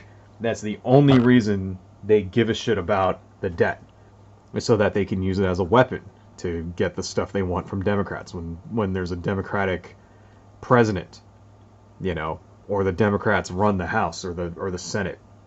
That's the only time they ever talk about spending. When they're in charge, they don't give a fuck. Remember, right now, right, national deficit, $3 trillion. Was it $3 trillion when Donald Trump took over? No. All right. Why is it $3 trillion now? Because Republicans don't give a fuck about the deficit. They don't care about the debt. Remember that. You know, if I could just, you know, because I know there's a couple of guys that watch my channel. You know, I have a guy named 1911, Greater Than All, and a couple of other ones. They're, you know, dyed-in-the-wool conservatives that fucking, you know, drink the Kool-Aid. And it's like, I want these guys to understand. If I could just change one person's fucking mind, right, on these streams, then it makes it all worth it. So anyway, moving on. Now, there are some promises that he has actually kept. And not all of these are bad either. Some of them are, a couple of them are actually pretty good. So I do want to give him credit for the good ones, right? These are all on that, you know, PolitiFact page that I put in the chat earlier, right? A couple that he's actually kept. So defunding Planned Parenthood, that's not a good one, right? But you know, and you'll notice all of these ones I'm about to list, they're like easy shit to do that don't require any, like, you know, finagling or political leadership. They're all just things that he could either do himself or that his party really wanted, right? So defunding Planned Parenthood, they're basically not getting any money from the federal government, which is a bad thing. It's horrible. You know, Planned Parenthood actually provides a lot of services besides just abortions, right? So, yeah, that's definitely a problem. Lifetime ban on White House officials lobbying for foreign governments. I think that's a good thing. That's actually a good thing. You know, we should not have White House officials who then quit, you know, their positions at the White House and then go, like, become a lobbyist for fucking, like, you know, some foreign country. Right. That's actually positive. Now, whether or not that's actually being adhered to, I don't know. Right. And I very much think that we're going to find, you know, by the time he leaves office, that's going to be reversed, right? In particular, when it comes to, say, the Ukraine or something. But as of right now, that's still in effect. So that's actually a positive. So, you know, lo and behold, Donald Trump does a good thing. Raised tariffs on imported goods. That was his, you know, basically starting the trade war with China. That was a campaign promise, and he most definitely did that. We'll talk more about that later on, but yeah, that has been incredibly damaging to the economy, right? This trade war with China, not a good thing at all, but it is a campaign promise that he kept, so keep that in mind. Let's see. Increase veterans' health care. Well, apparently there's a program called the Veterans Choice Program that was started under the Obama administration that Donald Trump has basically relabeled and renamed and then taken credit for. So technically, yes, I guess that's a campaign promise that was kept, but it's sort of like it was already happening. He just didn't, like, you know, cut it. And apparently, there actually has been some positive changes there. So just remember that, but still, I mean, it's like, it's not something wasn't his brainchild. But he should get, I guess, a little bit of credit for making it better. So there you go. There's one. Some that are not too good. He pledged to keep Guantanamo Bay open. Guantanamo Bay is still open. Unbelievable. So yeah, there you go. He pledged to cut taxes for everyone. That one, I guess he didn't really keep that one. Taxes did go down for some people, but they went up for other people. But he did cut taxes. I mean, that was pretty much his, only accomplishment for like 3 years. That and dicing environmental regulations and stuff like that. Taking the teeth out of environmental regulations and financial regulations and, that kind of thing. So, yeah, okay, I guess he did cut taxes. I mean, he definitely did raise them on the middle class, though, so that's for sure. Canceled the Paris Climate Agreement. Jesus Christ, that's true. He canceled that shit, so, yeah, that's not a positive thing, but that is a kept campaign promise. Withdrew us from the TPP. Well, that's, depending on how you are, what you look at, that could be positive or negative. The TPP basically would take an entire live stream by itself to talk about, but essentially what it was supposed to do was to act as a wall against China, right? By what it would have done was created a trade, consortium, essentially, among Eastern countries that would have acted as a buffer against China. And the fact that, a lot of people on the left even didn't like that, the TPP, because of the way that it treated labor and stuff like that. Essentially the same shit as NAFTA, except in the Far East, right? Well, the thing is now we don't have any kind of trade agreement with any of those countries out there, right? He could have gone and renegotiated it and made it better for labor and human rights and stuff like that. He didn't do that. He just pulled us out completely. Now we don't have any agreement at all, and China is basically fucking cleaning up shop out there, And so it's like, whether you liked it or you hated it, this is what's really happening. We should have had some kind of trade agreement with those countries, with these other countries out there, Cambodia and Japan and shit like that, Thailand, whatever, right? We should have had something going, but the fact that they just didn't do anything is a bad thing, I think. Anyway, that's a real complicated subject that maybe we should talk about one day when we don't have an election coming, right? And then let's see what else. Okay, so that's pretty much the list. One more thing that he promised to do. Believe it or not, Donald Trump made a campaign promise to never take vacations. Never. That was a campaign promise. He made a promise that he would never take any vacations. I got to take a rest. My hand hurts. Oh, shit. That he would not take any vacations. Right. I don't think, even ever intended to even try to, keep that promise. I mean, let's just take it. Let's just do a quick Google and say the Trump days golf. How many days have Trump spent golfing? Oh, there's a website, the Trump Golf Count.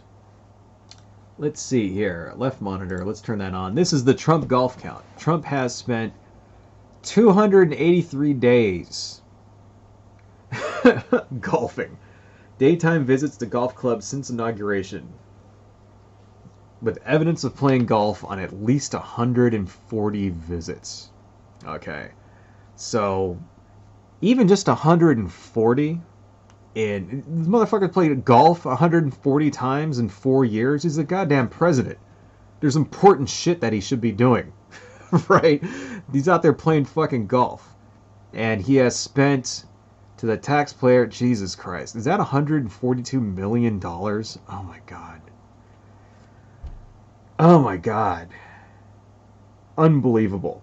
Well, I guess the good thing about that is that going forward for the rest of time, the Republicans never, ever, ever get to complain about a Democratic president taking a vacation.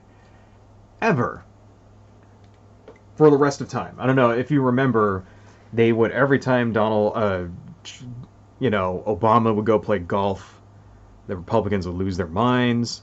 One time he took a trip to India, and they just went nuts because it cost something like, it cost like $500 million or something, which really in the scheme of government spending is like fly shit. $500 million is nothing for government spending, and they absolutely lost their fucking minds over it and all this stuff and say it's excessive and why does he need all of these planes and blah blah blah, because he took his family with him to India, shit like that. Yeah, so they never get to complain ever about a Democratic president spending too much money on personal shit ever again. Right? So I guess that's one positive thing about Donald Trump spending a fucking third of his time golfing. Alright. So, wow. That was a fucking long ass list. Okay. Other reasons why, let's see, what other things can we talk about? Well, you have his foreign policy, right? Just the fact that he has done seemingly everything he can to alienate our allies, stuff like that. Threatened to pull out of NATO. He's pulled us out of the Paris Climate Agreement. He's pulled us out of the WHO, right? Basically, he's going around removing the United States from all of these, agreements and treaties and things like that, that we've basically spent decades building, and he's replacing them with, relationships with fucking tin pot dictators around the country. People like, Erdogan from Turkey, right? So that kind of thing. Kim Jong-il, right? Duarte from the Philippines, right? Vladimir fucking Putin, and that's that's going to have long-lasting effects on foreign policy for the United States, because when, God willing, if Joe Biden wins the election, for example, all of those relationships with democracies in Europe, right, for example, that we've spent decades and decades solidifying and building upon, those are all gone. We're gonna have to. It's not like we're gonna. It's not like it's gonna be like, oh, okay, you guys have a Democrat in charge now. We can start over. We can just pretend the last 4 years didn't happen. That's not gonna happen. We're gonna have to renegotiate. And basically build our reputation from the ground up now. So Donald Trump has done a lot to ruin the, standing of the United States on the world stage. Now, why is that a bad thing? The leadership of the United States. Why is that bad? Because this is something you hear from conservatives all the time. I don't give a shit about these countries. I care about what happens in our country. Blah, blah, blah, blah, blah. It matters because, if we don't have these basically it matters because we end up losing money, essentially. Number one, trade agreements and shit like that. Like, if they don't come to us with these things, we end up losing out, right? Security agreements is another thing. Up until Trump got in charge, there was an agreement for, to share intelligence between, like, Britain, France, Australia, and that's gone. They're not sharing intelligence with us anymore, right? And the reason why is because they don't know if Donald Trump is going to, basically share intelligence with Vladimir Putin. That's over with. There was, a multi-country, security agreement. That shit's gone, right? Stuff like that. These things matter. And it ends up putting the United States in a very bad position politically, right? So, yeah. Very negative, as far as, the way what he's done to our standing around the world, right? For example, and then he cozies up with fucking dictators, he spent, the first year or so going back and forth with North Korea, threatening them on one hand, and then, fucking threatening to, bomb them and all this other shit, and then, Kim Il-jung, blew up a fucking, nuclear bomb over the Pacific and shit. Shot, shot missiles over Japan, basically taking us to the brink of war. And then he goes and plays footsie with them. And goes, oh, now we fell in love with each other, blah, blah, blah, blah, blah. Basically giving North Korea exactly what they fucking want. Right? So, yeah, that's one thing. Erdogan from Turkey basically walked all over Trump, right? I don't know if you remember, in 2017, I don't know if you guys remember this, there were some protesters who were protesting Turkey for one reason or another. In the United States, they were protesting the Turkish embassy, I think, or something like that. And a bunch of Turkish security officers and thugs came out of their embassy and started beating American protesters. Badly, Remember, in Turkey, you don't have the same kind of rights that you do to protest, to peacefully protest, that you have in the United States, right? You don't have those rights. They basically just sent out a bunch of fucking goons and started beating the shit out of protesters. This is in America. This is on American soil. All right?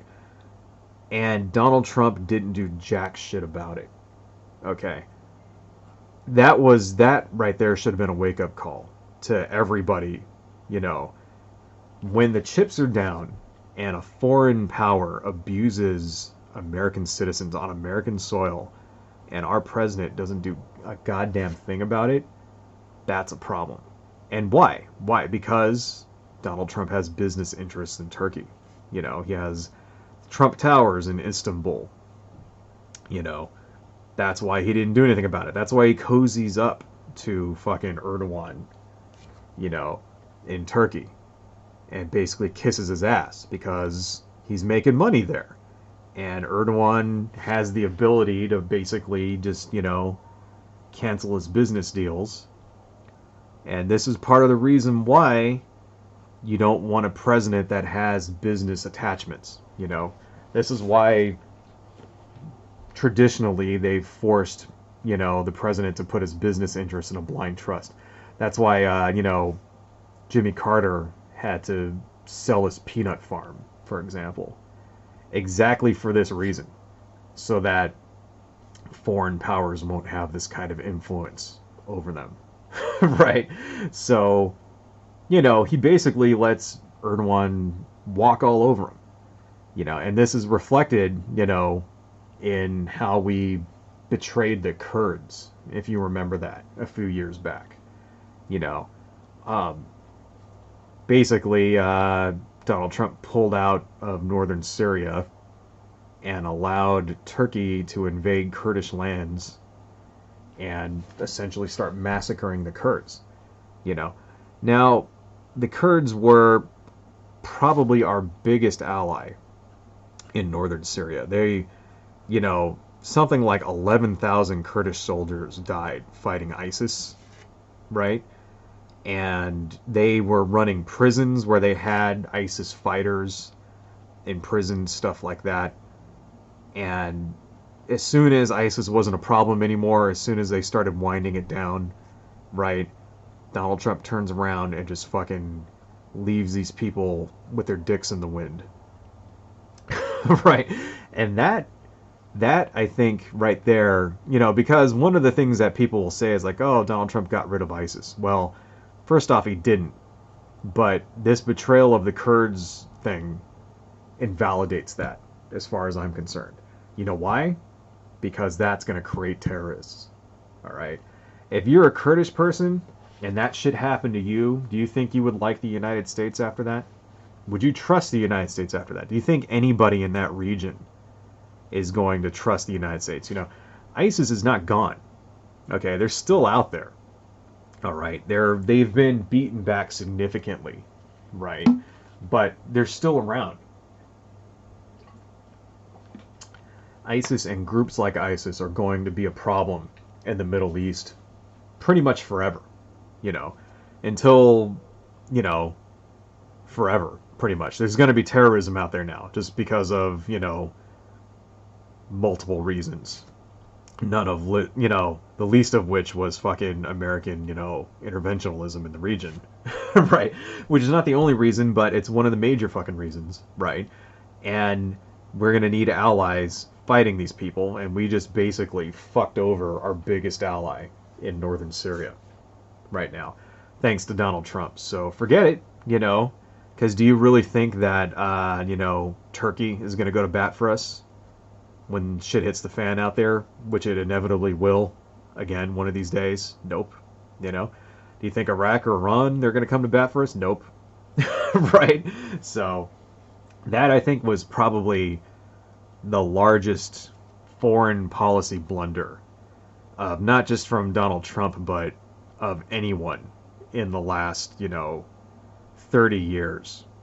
Right? Well, actually, no. The largest foreign policy blunder in the last 30 years was probably starting the Iraq War in the first place. This is the second largest one. Most definitely the largest blunder that Donald Trump has done in the region is to fuck over the Kurds like that. And the reason he did it was because he makes money in Turkey. He did it as a favor to Erdogan, right? Because he doesn't want Erdogan to fuck up his business deals in Turkey. That's why. It's a shit show any fucking way you look at it. So, yeah, just remember that. Remember, you know, who you're voting for, who you're supporting, right? If you haven't voted already, remember that shit. Anyway, let's see. So, yeah, Donald Trump's foreign policy is essentially a shit show. Domestic policy, not that much better. So, I think one of the major domestic policy, you know, blunders has been the way that, well, first off, you had his Muslim bans, which thankfully got knocked out of court, you know, but that was kind of fucked up. I mean, basically just like, you know, basically all that really was red meat to his racist base, you know. The same with banning trans people from, you know, the military. Thankfully, these things have been reversed, as far as I know. I mean, I could be wrong there, but pretty sure the trans ban got reversed. I'm pretty sure the Muslim ban got reversed, you know, in the courts. Because, you know, it's blatantly unconstitutional, right? Just the fact that he would even do that in the first place is disturbing, though, because, remember, his base actually wanted this, you know? Excuse me. Right.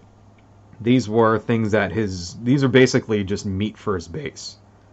You know, for the racist, homophobic, uneducated, uneducated, like uncollege educated white male between the ages of 39 to 65. Right? That's why he did these things. And all that kind of stuff does is just, kick the culture war into high gear. Why do you think all these people are out there protesting all the time now? Right? And, it doesn't do much to I mean, the thing is, back in 2016, 2017, there were already protests happening, right? Part of what the president should do is promote stability in the country. Okay? Now, if you remember, for example, Obama never took a side, right? And he actually got criticized for that, because Obama would not take sides when it came to culture war issues, He remained neutral. Well, why? Why did Obama remain neutral? Because the President of the United States taking an action like that just exacerbates the problem. And the President shouldn't take actions like that, because the President is the President of everybody. That's how they're supposed to be. The President is supposed to represent everyone, right? And Donald Trump has made his stance very, very clear that he represents one side in this culture war, right? He's made that clear with his comments about racism, the fact that he repeatedly refuses to disavow racists when they endorse him or support him. In 2016, the KKK, David Duke endorsed Donald Trump. Donald Trump famously refused in an interview to, disavow that. He said something like, "I don't know who David Duke is, and I don't care, blah, blah, blah," right? He's lying. Everybody knows who fucking David Duke is. Especially someone of Donald Trump's age should have known who David Duke is. It's a lie. The reason why he didn't, it makes you believe that maybe he actually is a white supremacist, right? If the David Duke is the most famous white supremacist in the entire country, right? Like, David Duke ran for fucking president at one point. That's how famous he was, all right? He's been, attached to the KKK for decades, right? Somebody of Donald Trump's age should know who David Duke is. Even if you just, especially somebody like Donald Trump who watches cable fucking news for like 7 hours a day every fucking day. Should have known who David Duke was. He's lying. He was lying about that, right? He didn't want to, like, piss him off because these are people who supported him. And it just makes you think, maybe he really was a fucking, like, white supremacist. Maybe he really is a white supremacist. If he won't, because what would you do if you were, a politician and, like, David Duke endorsed you and made a campaign contribution? Right. I'll tell you what I would do. I would, tell David Duke to fuck off and refund his money. Or I would take his money and I would donate it to, like, the NAACP or some shit like that. You know what I mean? Just to piss him off. That's what I would do. And I would do that in a nanosecond. And it's like, and anybody who isn't a fucking crazy-ass racist should have done the exact same fucking thing. Right? Donald Trump doesn't do it because... why? I'm supposed to believe that he's not a white supremacist when he won't, like, disavow the white supremacists who keep fucking, like, giving him money and endorsing him? Shit. Because it keeps happening over and over again, right? Just in the 2020 debates, 2 weeks ago, right? He fucking, like, made that line about the Proud Boys, stand back and stand by, right? And that was like, I don't know if you guys remember that shit. I mean, I know it was 2 weeks ago, so it's like ancient fucking history, right? Out there, because so much bullshit happens now, that it's like some shit that happened 2 weeks ago, it's like it might as well have been fucking 2 years ago. But even then, like, he still wouldn't take, you know, the biggest softball of all time, do you disavow the Proud Boys and white supremacists? He still wouldn't fucking do it. You know, I mean, and it's a pattern with him. You know, the very fine people comment, right? You know, I even have a guy that comes on my videos here and still tries to convince me that Donald Trump was like disavowing racists with that comment. It's like, no, man, we have the video for it. We know what he said, okay? I mean, he said, there are very fine people on both sides. Well, one side of that in Charlottesville, because that's, you know, that's what that was. One side of that were fucking Nazis, right? Which Nazi is a very fine person? The fuck are you talking about? Right? I'm serious here. So it's like, you know, this is the thing that he gets a pass for. He gets a pass for this every, you know, every time it fucking happens. The people in the news, it's like they don't want to believe it, you know, on mainstream media. They don't want to fucking believe that the most powerful man in the country is a fucking bigot. And it's like, well, fuck, how much more evidence do you fucking need, right? I don't know. So, yeah, maybe that's like, you know, maybe that's exasperating all the protests. Maybe all the people out there who are protesting, you know, when fucking a black person gets blown away by a cop for a dumb shit reason, maybe they're a little pissed off because they know that their president, who's supposed to be looking out for them, doesn't actually, not only doesn't give a shit about them, but is like actively doing things to fuck them up, you know, sending federal troops to go like kidnap people off the streets, for example. Okay, you know, I mean, shit, I did some live streams about that, you know, showing the videos of these federal officers who are supposed to be like defending, like, you know, federal buildings, going out and like fucking jumping people riding by on bicycles and that kind of thing. You know, it's like Donald Trump fucking did that shit on purpose, okay? This is, keep that shit in mind. So remember who you're voting for, folks. What else we got here? Okay, we talked about the Muslim ban already, trans ban, deportations. This is all his domestic policy, all the terrible fucking things that he's been doing in domestic policy. The Chinese trade war, I think, has been extremely damaging to the country. If we're talking about domestic policy, we got to talk about trade policy. So one thing that the Republicans and Trump always say is like, oh, we had the best economy ever in the last 50 years. It's complete bullshit. Okay, remember that, folks? And even before the pandemic started, the economy was shit. It was horrible. All right. The reason why it was horrible is because Donald Trump doesn't understand how economics work. Okay, we're in the middle of a trade. This is still happening. Trade war with China, who is the world's largest manufacturer. Is China, right? We get, you know, we have like something like, you know, billions, and I don't even know how much, billions and billions and billions of trade going with China. You know, they're basically the manufacturing base for the entire world. Right. And Donald Trump decides to pick a fight with them. So they were also one of our major, you know, recipients of crops, you know, things like soybeans, for example. And now we have farmers who, like, for 3 years have basically lost their trade partners. Right. The Chinese, in the meantime, have moved on, and now they're getting their crops from Africa, for example. Soybean farmers in Africa are now selling to, you know, China what we used to sell, and our farmers don't have that market anymore, right? And Donald Trump won't fucking like end the trade war because he's an idiot and he doesn't understand how tariff works. Tariffs, you know, he thinks the Chinese are actually paying the tariffs. That's incorrect. Right? Tariffs are paid by, you know, like a tariff on Chinese goods is actually paid by the United States, by the consumer in the United States. All right? Because what tariffs do is that they raise the cost of importing. That doesn't stop importing. That just means the shit that you buy, that you used to buy at, you know, a cheaper price, has now gone up because now you're paying the price of this tariff.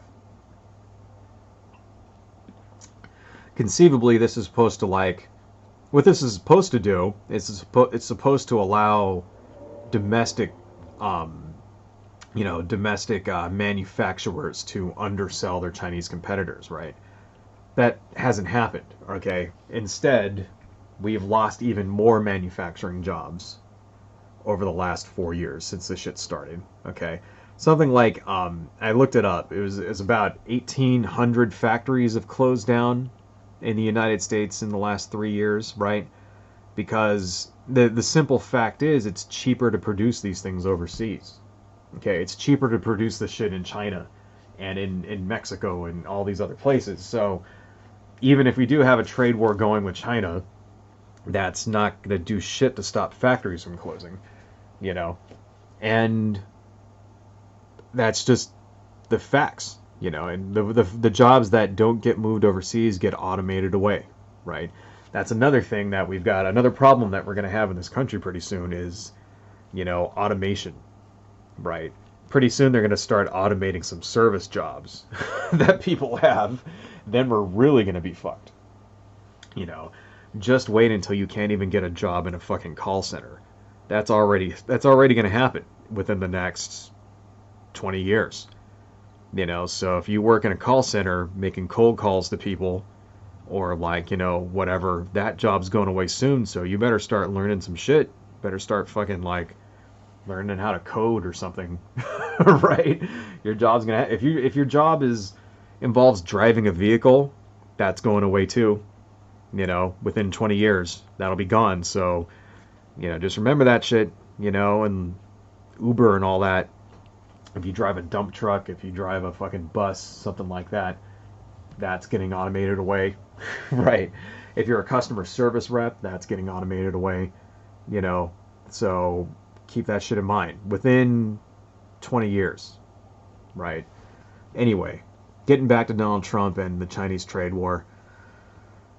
Just the trade war with China since 2017 has slowed job growth by 300,000 jobs in the United States, roughly. These are all estimates, but these estimates actually come from the government itself. So, if there was any institution that had an interest in reducing these numbers, it would be Trump's government. So the fact that even the Labor Department is putting this shit out even under Donald Trump's tenure says something, right?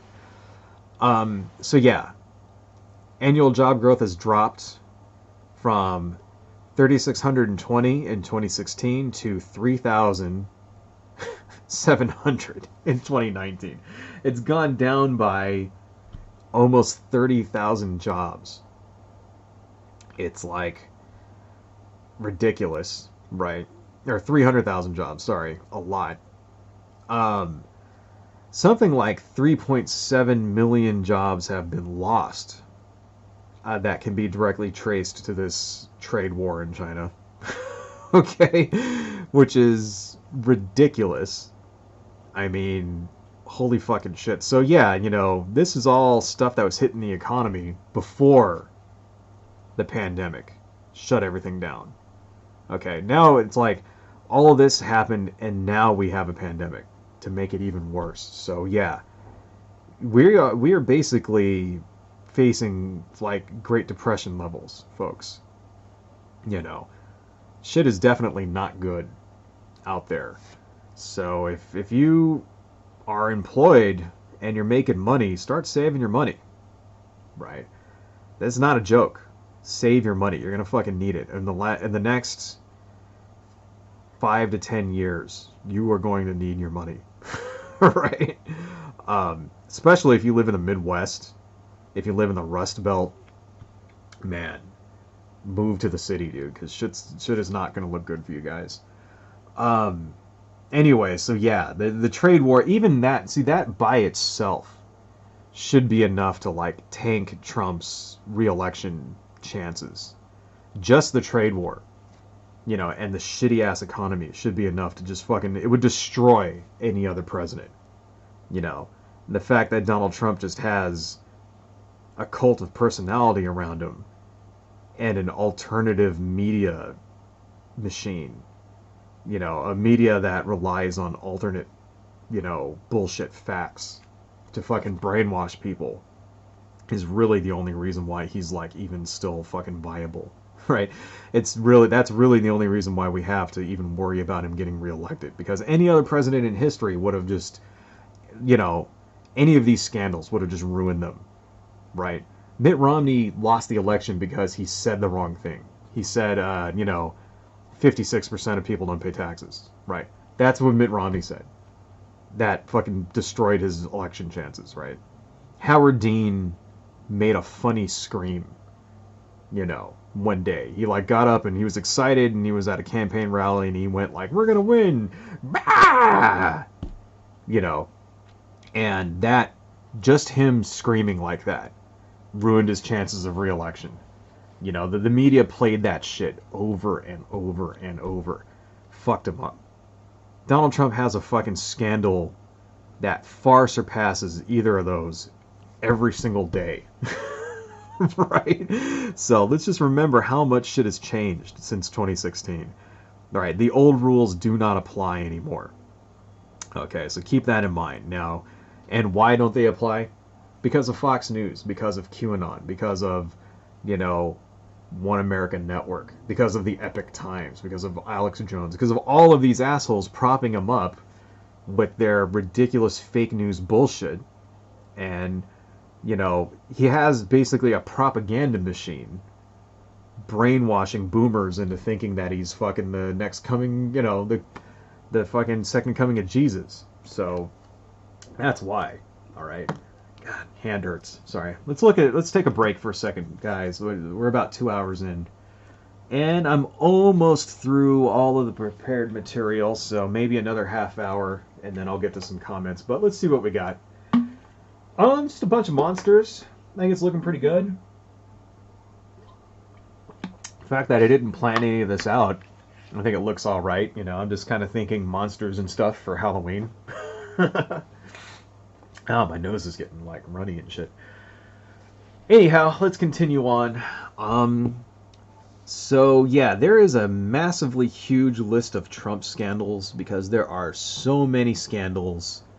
And here's the thing that I've been reading through. I'll put a link to this also in the chat here so you guys can, you know, check it out if you want to. Because, like I said, there's so many that we just forget. You know, and this actually has a nice breakdown of sexual conduct, white supremacy, racism, collusion, blah, blah, blah, right, policy, environment, and it has it broken down by years. So, and look how, see the sidebar here?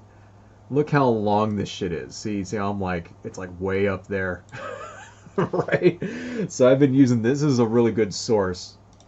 It's something to keep bookmarked so that you can, you know, if you're arguing with your conservative parents or some shit, right? Something to keep in mind.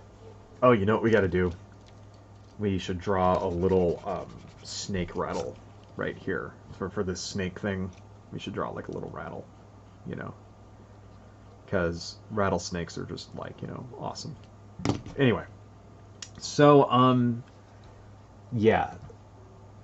There are far, far, far too many scandals to go through, right? It's just impossible. So I'll leave that to you guys.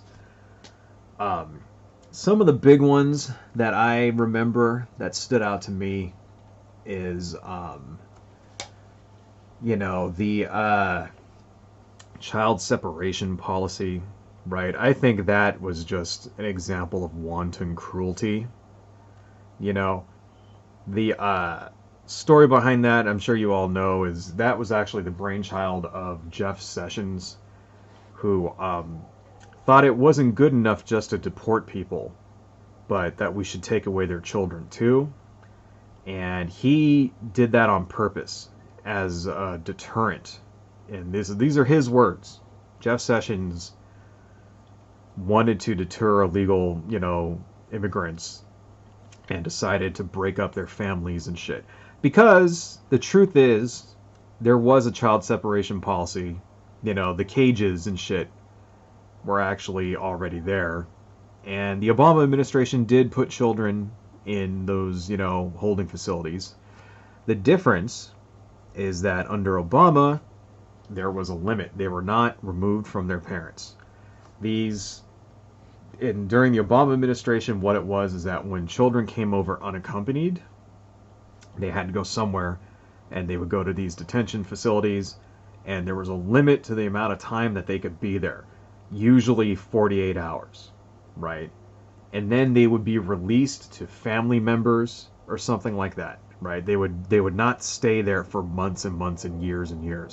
So any Republican person, any Trump supporter who tries to blame that policy on Obama, you gotta hit them with the truth. You gotta remind them that's bullshit. Okay, that policy was not started under Barack Obama. It was different under Barack Obama. Purposely removing children from their parents and stuff like that is brainchild of Jeff Sessions, and Donald Trump signed off on it. So, because that's, you got to remember that too, is that when you debate people like this, they're not always honest actors, right? Some people, but it's hard to tell. It's hard to tell if someone just doesn't know, or if they're purposely like lying to you, because, the Republicans get so much of their media from these fake media sources, right? That are telling them shit that's just blatantly untrue, so you don't know, are they lying, or are they just not informed? Something to keep in mind, right? Anyway, I think that was a major fucking thing. There was a story just a couple of days ago that said, because that was supposed to stop, right? That was supposed to be, ended. And there are something like 445 children who have not, still, after like 3 years, have not been reunited with their parents. They just don't know where their parents are, right? They're gone. That's a serious fucking travesty. Okay, that should never be allowed to happen. That should never have been allowed to happen. Yeah, okay, they're illegal aliens, right? They're illegal immigrants, whatever. They broke the law by crossing the border illegally. The punishment should fit the crime. Okay? This is, removing someone's children from them like this, it's cruel and unusual punishment. Right? That's basically outlawed in the Constitution. Okay? We don't even do that shit to right, to criminals here in the United States. You don't lose your kids, You have a kid, you go to prison, your kid goes off with family members or something. That'll only happen if there's nobody that the kid can take, and then they'll be put up to they'll be put up into foster care, right? And then when you get out of prison, you're reunited with your child, right? You don't lose custody of your kid permanently just because you go to prison. That's not true at all. Okay, so I mean, shit. Not that I know. I mean, I don't know if that's true. That's news to me, right? Because never fucking heard of that shit, right? But it's, yeah. So this is I think that was one of the major travesties that we're gonna get. That's gonna come out of it's gonna be one of Trump's legacies there, that people are gonna talk about for decades. The child separation policy, and I think people are going to look back on that in the same way they look at, say, the Japanese internment camps in World War II. There'll be books written about this shit, and about how it was a dark time for civil rights in the United States. All right, because contrary to what conservatives will tell you, if you're these people have civil rights as well, because the 14th, the Constitution, it applies to everyone in the country, not just citizens, okay? If you are in the United States, the Constitution applies to you. And that includes, the Bill of Rights, right? It does, okay? All persons within the United States, not all citizens, that's what it says. Anyway, so yeah, I think that was a major fucking scandal that is gonna be something that you know, by itself should preclude him for being president. Just the fact that Donald Trump just seems to be a horrible human being, seems to be just a complete fucking asshole, a complete just horrible person in general should be enough to, like, you know, Republicans, the conservatives, they used to believe in family values. This is something you would hear a lot, you know, back in the day.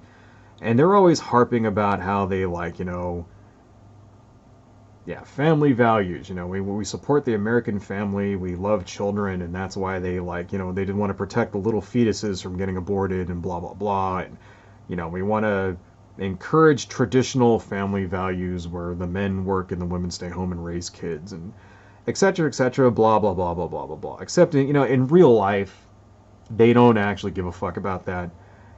And they don't practice it either.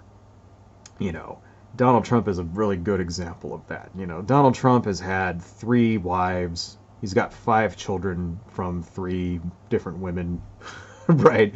So, yeah, the sanctity of marriage, he doesn't really give a fuck about that. He's not the only one, of course. You know, Newt Gingrich is another, you know, another example of that. He's also been married 3 fucking times, right? So, you know, one thing to fucking keep in mind, right? Apparently Donald Trump has cheated on every wife he's had. You know, a real famous case of that being the Stormy Daniels, who, you know, let's remember, you know, actually ultimately won her court cases against Donald Trump. Donald Trump had to pay her money for defamation, right? So, yeah, that shit happened, right? Donald Trump's personal lawyer is now in prison. You know, Michael Cohen is in prison because he covered for him and made an illegal campaign, you know, basically paid Stormy Daniels off, and that amounted to an illegal campaign contribution.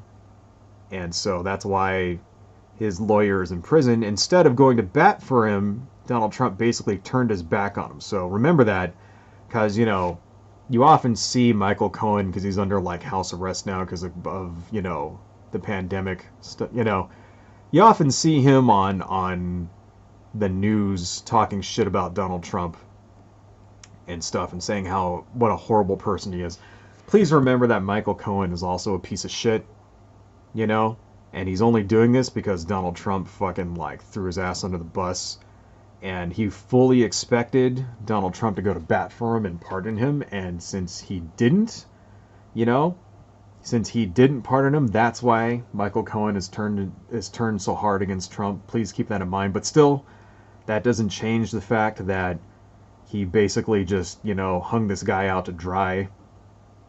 Could have came clean and admitted his affair and kept his friend from going to jail, and he didn't do that. He basically let Michael Cohen take the fall for him and screwed him. So that's what he thinks about, not just, you know, his wife and fidelity, you know, and all that. Remember, this also happened when his current wife was pregnant with their son. So, you know, that's what he thinks about fidelity and his, you know, marriages and relationships, but also his good friends. Someone, you know, Michael Cohen was a friend that he had for decades. Someone he's worked with for decades, and just basically just fucking tossed him aside when he wasn't any more used to him. Keep that in mind. That's a real fucked up thing to do to somebody. You know what I mean? That's just jacked up, basically. Just step on someone, you know.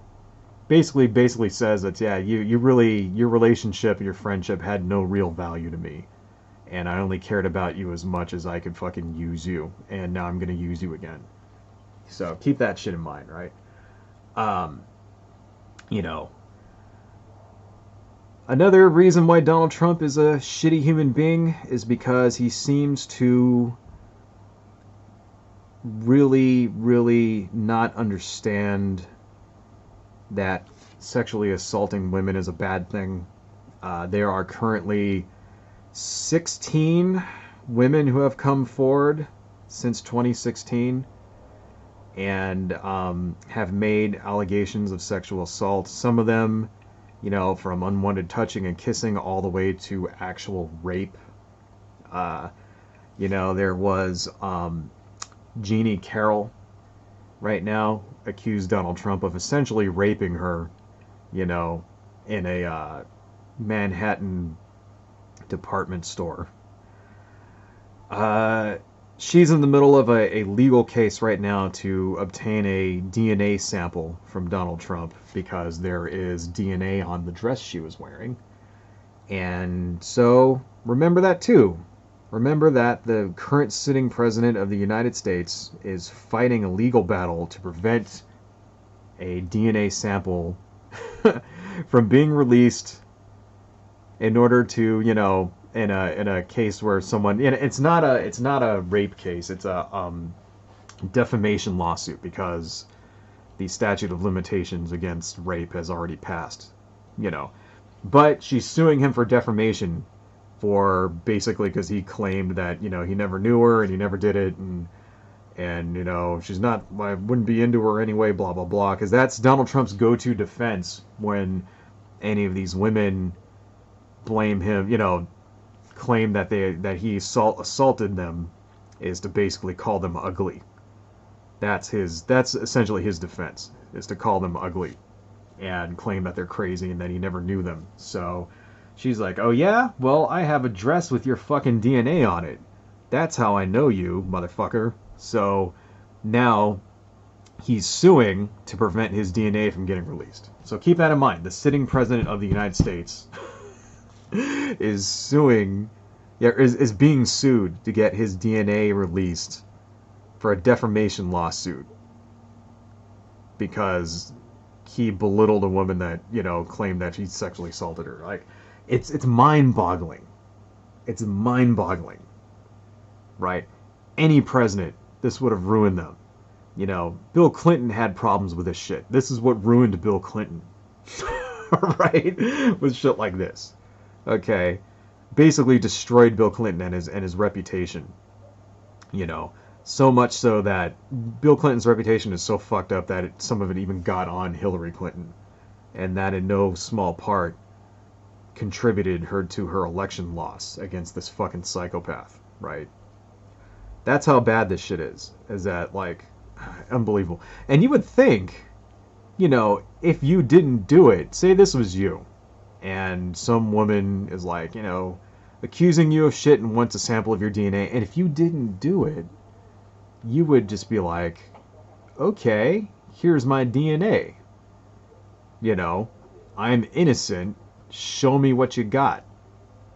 Right? That's what you would do. Right? If he didn't fucking do it, why is he not releasing his goddamn DNA and to clear all of this up in the first place? I don't know. Okay. I don't want to put words into the president's mouth, but sounds a little fishy to me. Right? Anyway, let me zoom in a little bit on this because I think, the way it's looking now, you really can't see anything, right? So this is what we're going to do. We're going to zoom in. Let me just go over here. Let's go to properties. Let's go to configure video. And let's go to camera control. Let's go to zoom. Let's see. Oh, that's as far as it'll go. Well, okay. Because I don't think that you can really appreciate the detail I'm putting in here unless I like zoom in a little closer. Alright, so yeah. Anyway, so just keep that in mind. That's what our president does. Our president, fucking dumps people in a nanosecond, uses people, kicks them out, right? Doesn't seem to give a shit about anybody but himself, right? Even his own family members. There was another scandal where, like, Mary Trump basically said that he fucking, manipulated them into stealing their father's money, because she had a child that had medical needs, and he, essentially just used that in order to steal the fucking, family fortune for himself. Shit like that. I mean, yeah, okay, is that true? Is it not true? Whatever. I don't know. You know, can't say one way or another, but it seems to fit his MO, doesn't it? I mean, you would think that if it sounded ridiculous, you'd be, it doesn't sound implausible, doesn't it? That sounds exactly like something Donald Trump would fucking do, doesn't it? Right? I mean, guy cheats on his taxes.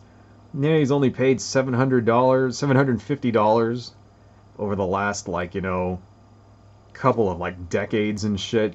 Like, what, the last 10 years? He's paid 2 payments of $750 in his taxes. So, yeah, he's just a despicable human being, you know. He's got no qualms about using the government and the power of government institutions for his own personal gain. And he's got Bill Barr in here. Like, that lawsuit from Jeannie Carroll, or E. Jean Carroll, I think is her name, right? Bill Barr tried to basically take that over because the law says that if a federal employee is sued doing the executing the official duties of their position, then the United States government can become the defendant. Right?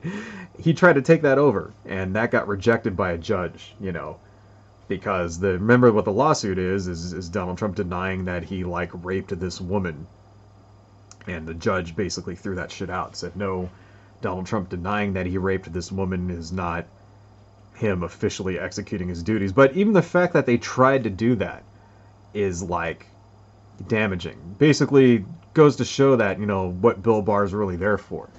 He's using the Department of Justice as Donald Trump's fucking personal lawyers, when in real life, they're supposed to be independent, right?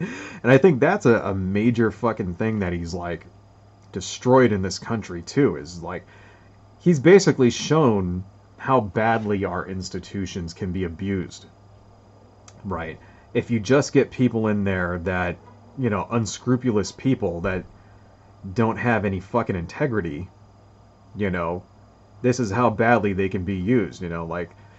They've basically gone through the executive branch, kicked out all of the inspector generals, right? Any of the people that would be responsible for making sure of cutting down corruption, stuff like that. They've gotten rid of all those people, right? Anyone that could basically stand in the way of him using the executive branch for his own personal gain, they're gone. So that in itself is another reason to vote his ass out of office, because now he's going to have, if he gets reelected, he's going to have 4 years of free reign to just loot the fucking federal treasury and use the power of the United States government in order to pay off all of his debts, pay off all of his debts and creditors and steal a shitload of money on the side. That's exactly what's going to fucking happen if he gets reelected.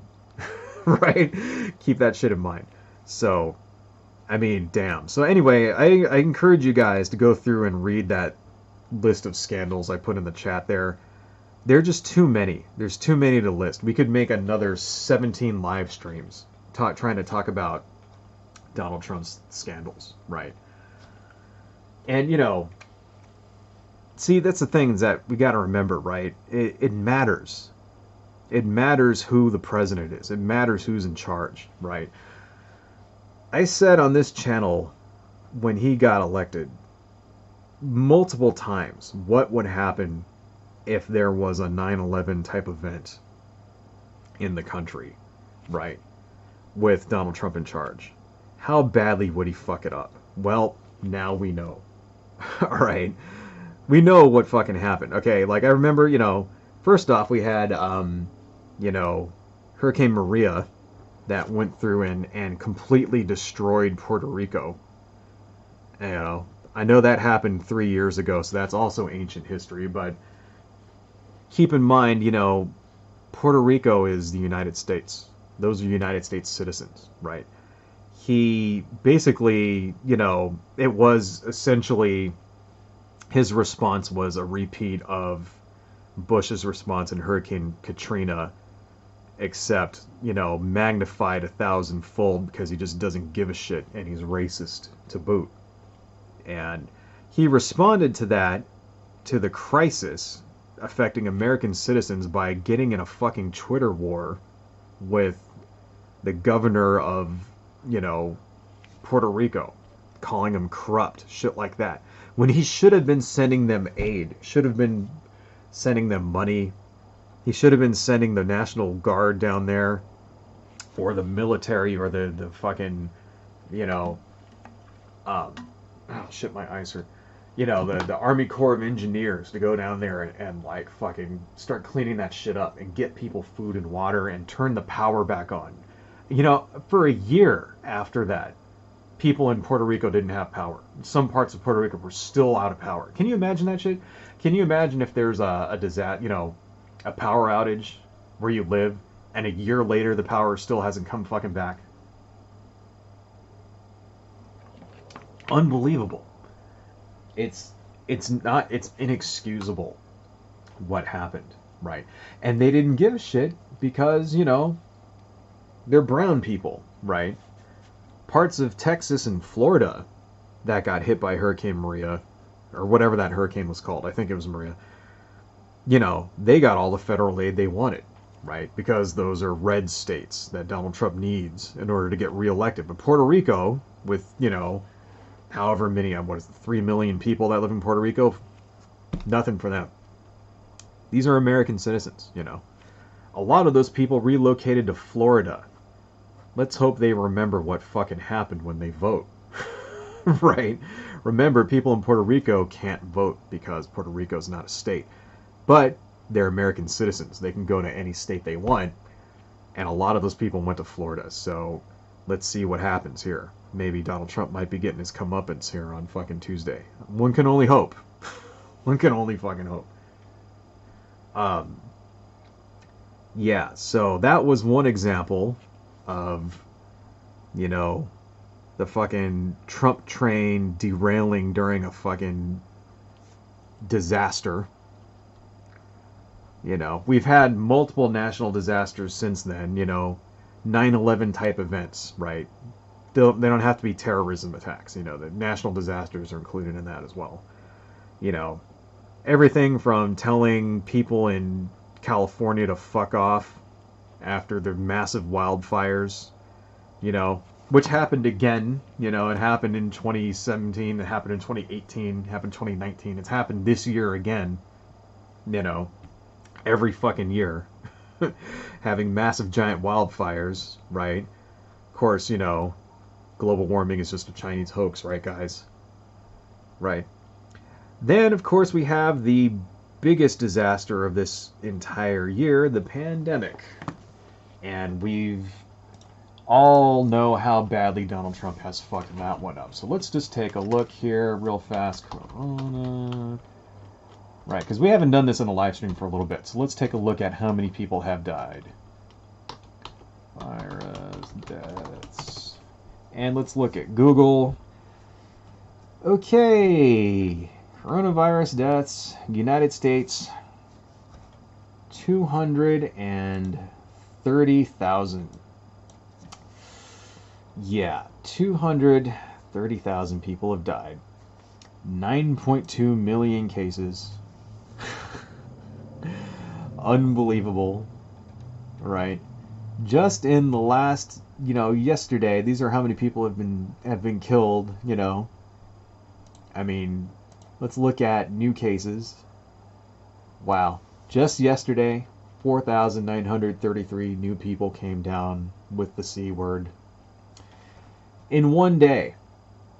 I mean, it's ridiculous. Ridiculous. Right. Now, we've talked a lot about that. I'm not going to spend a lot of time on the pandemic because we're living it right now. And everybody out there, you know what's happening with it, right? Suffice to say, there still isn't a plan. There has not been a plan. He never has put in a plan. His plan has basically been to tell the states to go fuck themselves. That's Donald Trump's plan for the pandemic. You know, um, their plan is basically, you know, herd immunity, which, like an idiot, he called herd mentality because he's a fucking moron. I don't know if you remember that speech where he like confused herd immunity with herd mentality. Right?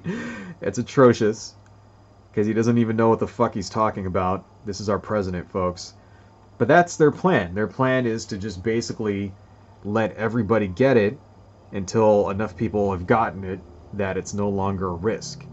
Well, in order for that shit to happen, millions and millions of people have to die from it. Right? It has to hit something like, 60% of everyone in the country has to, like, actually be infected. And if 60% of people get infected, that's going to be something like 3 million deaths. Which is fucking atrocious. And we're well on our way to it. How long has it been? What? It hasn't even been a year yet. It's been something like, 290 some odd days, or not even, wait, we have like 2 months left. So, what is that? 200 days since the shit started, right? We're at 230,000 deaths. So, yeah, man, we're basically on track for 1,000 deaths every fucking day from this shit. Right? That's what's happening, man. And this is, so keep in mind, by the time the shit's over, we're probably going to hit 1 million people. We most likely will, if Donald Trump gets reelected, we will hit 1 million people. I'll make that prediction right now. 1 million people will die from it. We're already a quarter of the way there. Right? So, if he gets reelected, and we don't have any plan put in place, that's one thing I am pretty confident that,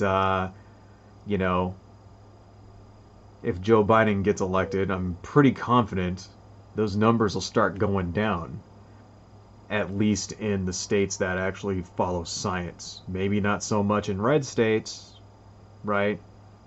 But we'll see.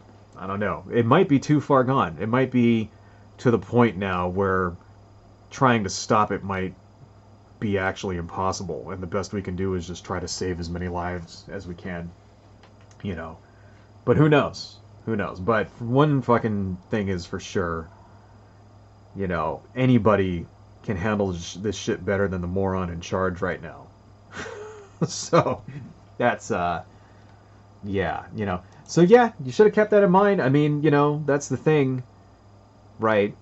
Stuff like this happens. Who knows, right? When Donald Trump was elected in 2016, who fucking knew that we were going to have a pandemic that would kill 230,000 people, right? But we should have predicted that something could have happened, right? Because things like this do happen all the time. We have fires, we have floods, we have terrorist attacks in this country all the time. Even before 2016, shit like this happened constantly. It's just life. You have disasters in life. You have natural disasters that happen. You have pandemics that happen, right? You have people out there that do bad things. You can't stop it from happening. What you can do is be prepared.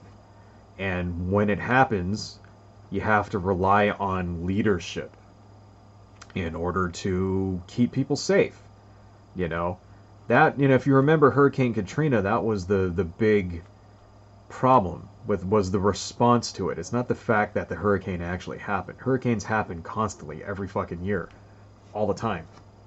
We've had something like 27 major storms so far. They're running out of the fucking alphabet numbers for them, running out of names, right? So no one's blaming Donald Trump for the fact the pandemic happened. They're blaming his fucking response for it. Okay? Because his response has just basically been, let other people handle it. That's his response. He's put his fucking idiot son-in-law in charge, right? Who then turned around and tried to, use it to their political advantage. You know, there actually was a plan. It was kind of a shitty plan that Jared Kushner was going to put in place, and then he decided against it because the early numbers hit blue states harder. Right. That's true shit. I actually did that. I touched on that in a stream, you know, about a month ago. You know, there was a major fucking story that came out about that. They politicized it, and they allowed it to get out of control because the red states had lower numbers because the red states were like, you know, in the country, isolated and shit. And all the major population centers, you know, New York, Los Angeles, San Francisco, those are in blue states, right? And that's why their response was so shitty to begin with. Well, guess what, motherfucker? Now it's like hitting the red states really hard, and the blue states, right, the states where it hit first, right, it's not like increasing in these places. And it's because in New York and Los Angeles and Miami and fucking San Francisco, there are mask mandates in place, there's social distancing orders in place, all the shit that the fucking red states aren't doing, right? Because they're filled with a bunch of goddamn morons who think it's a goddamn conspiracy theory and refuse to wear fucking masks, right? This is true. I mean, you know, I don't mean to be mean to these people. I'm sure plenty of nice people live in, like, you know, Kentucky and Wyoming and fucking, you know, Oklahoma and shit like that, right? I'm sure there's plenty of nice people out there who are very intelligent, but this is what's actually fucking happening out there right now. Let's not bullshit people. Let's not, like, you know, sugarcoat it either, because these are lives, you know, these are actual people's lives that are being lost right now, all right? Sometimes people need to hear the fucking truth, and I'm sorry if I sound harsh over this. It's because you need to know the truth. You need to know that the shit you believe is bullshit. You know, this stupid QAnon crap and these fucking anti-mask morons out there who think that, when, you know, taking basic fucking precautions to stop a pandemic is like tantamount to fucking, you know, tyranny. You gotta shut that crap down, because this is the actual real effect on real people's lives, you know, when they believe this horse shit is 230,000 people die. Right? So anyway, and the fact that our idiot in chief isn't not only not doing anything about it, but actually egging people on makes it even fucking worse. I don't know. One more thing I want to talk about before we read some reader comments here. This story came in just recently, right before I saw this, right before I came in to stream here. And this, if anything, this story here basically sums up the Trump presidency to an amazing degree, I think. So, if you haven't seen this shit, alright. Biden team cancels Texas event after highway ambush by MAGA Cavalry. If you haven't seen this shit. So they were going through Texas, right? This is today. The Biden people are driving in their trucks, and long story short, a bunch of fucking, like, MAGA people essentially, like, cut them off, tried to force them off of the road, and these people were armed MAGA people trying to run the fucking bus with, you know, Joe Biden and Kamala Harris in it off the fucking road. Right. And, you know, look at this shit. Like, say, they're basically, like, here's the bus. They're, like, surrounding it. They're trying to, like, fucking, like, push the shit off. Right? You know? I'm about to run out of gas, which I'm sure some of you would with their dumbass fucking flags. Shit! Look at that. Look at that. See? Trying to run them over. Right? Oh my God. It's unbelievable. It's absolutely unbelievable. All of these people should be in prison right now. Every single one of them. Every single one. You know, Joe Biden is in that fucking van. What would have happened if they would have pulled him over? I mean, would they have killed him? Right? These are like Trump supporters with fucking rifles and shit. Unfucking believable. Can you imagine what would have happened if this was Donald Trump and a bunch of Biden supporters pulled this right now? What would we be hearing on Fox News? Right? It's absolutely fucking ridiculous. I mean, Jesus Christ. Footage from a CBS affiliate in Austin shows Trump supporters with signs and bullhorns surrounding the bus when it parked. One person screaming that Biden was a communist. Right? Let's put this link in the fucking chat here too, so you guys can check that out. Right? Now, you would say, okay, well, Donald Trump didn't do this. Right? Oh, wait, shit, this link is too long. Okay, let me just go to tinyurl real quick. And, in fact, I think I actually did that already. Let me turn off my monitor real quick. And let me copy this. Okay. Sorry, guys. Let me just go down here. Tinyurl. Yeah, the link, it was too big. Now, you would say, okay, well, those are Trump supporters, right? Trump had nothing to do with that. Well, let's just see how Donald Trump reacted to it. Here's another link. And let me open this one. And let's turn on our monitor again. What did the president do? The president cheered it on.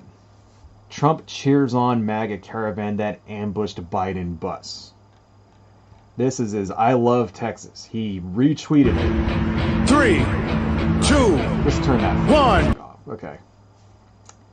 These are the Trump people surrounding the Biden bus, right? Trying to force it off the road. So who knows what the fuck they would do with it, right?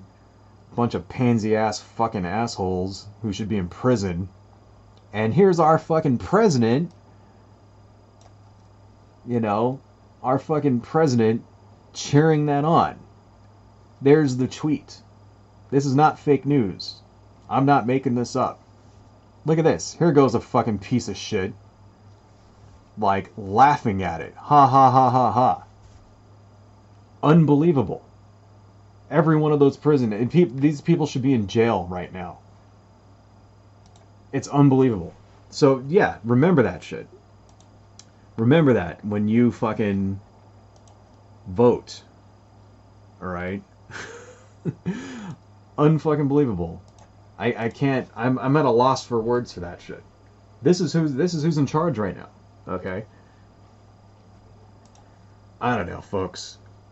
It matters. Like I've been saying, it matters who the president is. It matters who makes our laws, right? And right now we have a guy in charge who is dragging us all down with him. The country will survive Donald Trump. Right? It just, what state will the country be in? every year we just take one little step closer to, completely flipping over to a fascist dictatorship. And this is a guy that's actually making it fucking happen. It's embarrassing. And the people who support him are behind him 100% of the way. I mean, just that tweet by itself, I love Texas, as my political opponent is being fucking harassed and put in danger like that. That by itself is reason enough not to vote for this fucking asshole. Right. Anyway, let's read some of the comments here. Thank you guys for staying on as I'm ranting and raving. Let's read some of the comments and see what we got. Because I want to end this up because I got to take a leak, but I'm not going to get up and go piss in the middle of a fucking... go piss in the middle of a live stream, so... JJ Power, message redacted. Oh man, why'd you redact all your messages, dude? I was going to read them. Like, for real. You didn't have to do that, man. I don't know what happened. I didn't kick this guy or anything, JJ Power. He just... Message redacted. Dude, I must have said something that pissed him off. I'm sorry. Didn't mean to make you angry, JJ. So, Yeah, if you want to say something, JJ, if you're still on, please say it and I'll respond. But yeah, you didn't have to do that, dude. Okay, moving on. Let's see. Dynacat loves me. Only prediction I made was still 2016. I said Trump would focus on chaos to the point where demonstrations in the cities would be so massive he'd try to declare martial law. Close. Yeah, that, wow, that was surprisingly prescient there, man. I think he nailed that one on the head there. Um, Donald Trump for sure hasn't caused, you know, the protest, but he for sure has taken advantage of it. And yeah, like I said earlier, like I mentioned this earlier in the stream. The president, the job of the president is to promote stability, right? And the president should not be taking sides when it comes to these culture war things. I talked about this a little bit with Obama. Donald Trump has seemed to have thrown that out the window. And it just kind of shows that it's because he doesn't actually give a shit about people. And he doesn't understand his effect on when the president says something, people take that shit to heart. Just that tweet right now, I love Texas, right there. What does that say to people? It says that, what those actions that those people did was illegal. Okay. Harassing a car like that, trying to run it off the road, that's illegal. And I hope all these people go to fucking jail for that shit. Right. I hope they were collecting license plates and every single one of those guys gets arrested. But what does that tweet say when the president sees illegal activity like that and encourages it? That's just going to embolden these people to go out there and fucking do this shit even more. It's like he wants it. He wants people. He wants there to be violence. I mean, basically that's what it is. He's encouraging fucking violence at this point, straight out.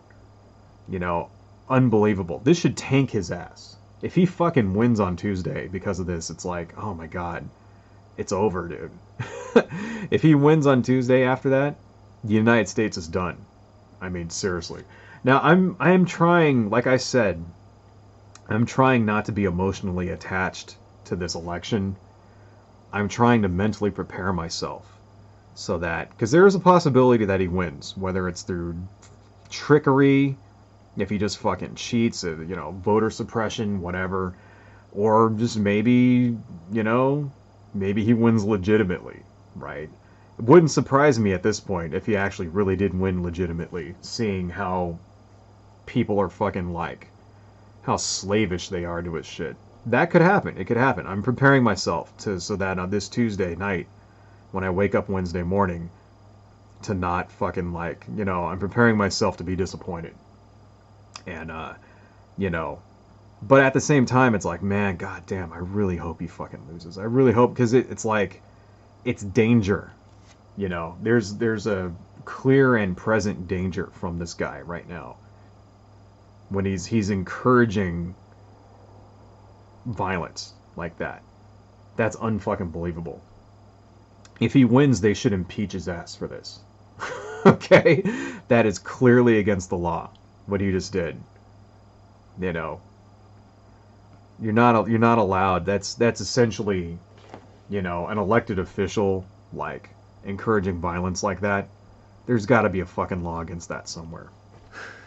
So, let's move on here. Dynacat loves me. In 10 to 20 years, Canada will be talking about building a wall to keep us out. Fuck yeah, ain't that the truth? Dynacat.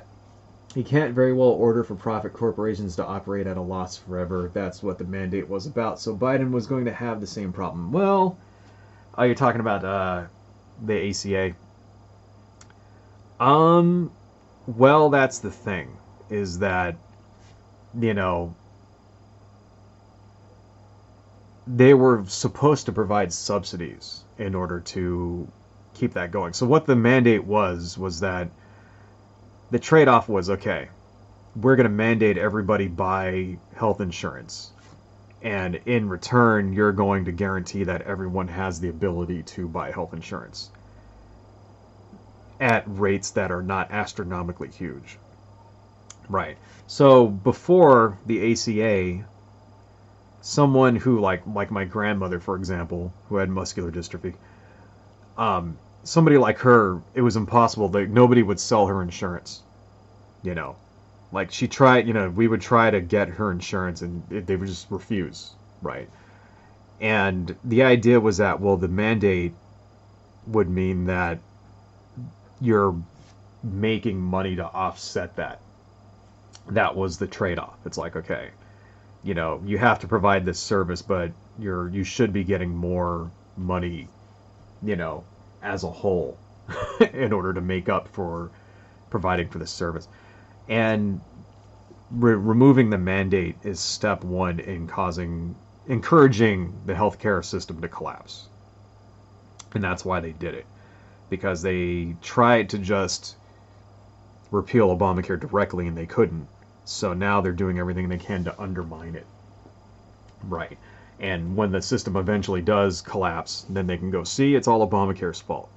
It's all because it's a crappy thing. Even though, all the shit they did to basically cause that to happen. Right. People are going to forget about that. So keep in mind, the ACA is also the conservative solution. Right. ACA is based on Romney Care, which was what Governor Mitt Romney, put for his state. I can't remember. Was it Wisconsin that he was governor of? Whatever. I think it was one of those states. It was either Wisconsin or something like that. One of those states in the, Rust Belt like that. So that is, what we have now is the conservative healthcare plan, right? That's part of the reason why the conservatives, the GOP, have not come up with their own alternative to the ACA, because the ACA is what they suggested as an alternative to universal healthcare. Okay, it was originally endorsed by the Heritage Foundation when in the 90s, when there was a push from the Clintons to get some sort of universal healthcare plan. That's what they came back with, was a system very similar to the ACA. So keep that in mind. That's partially the reason that they don't have a plan, is because we're already using what their plan would be. But they've gone, the conservatives and the Republicans have gone so far right in this country that shit that was something that they wanted 25 years ago is now the same fucking thing as communism to them. It's ridiculous. So,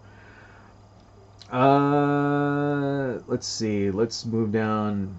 We may find the destruction of the ACA by SCOTUS, I guess the Supreme Court of the United States, a blessing in disguise, since the only thing left is Medicare for all.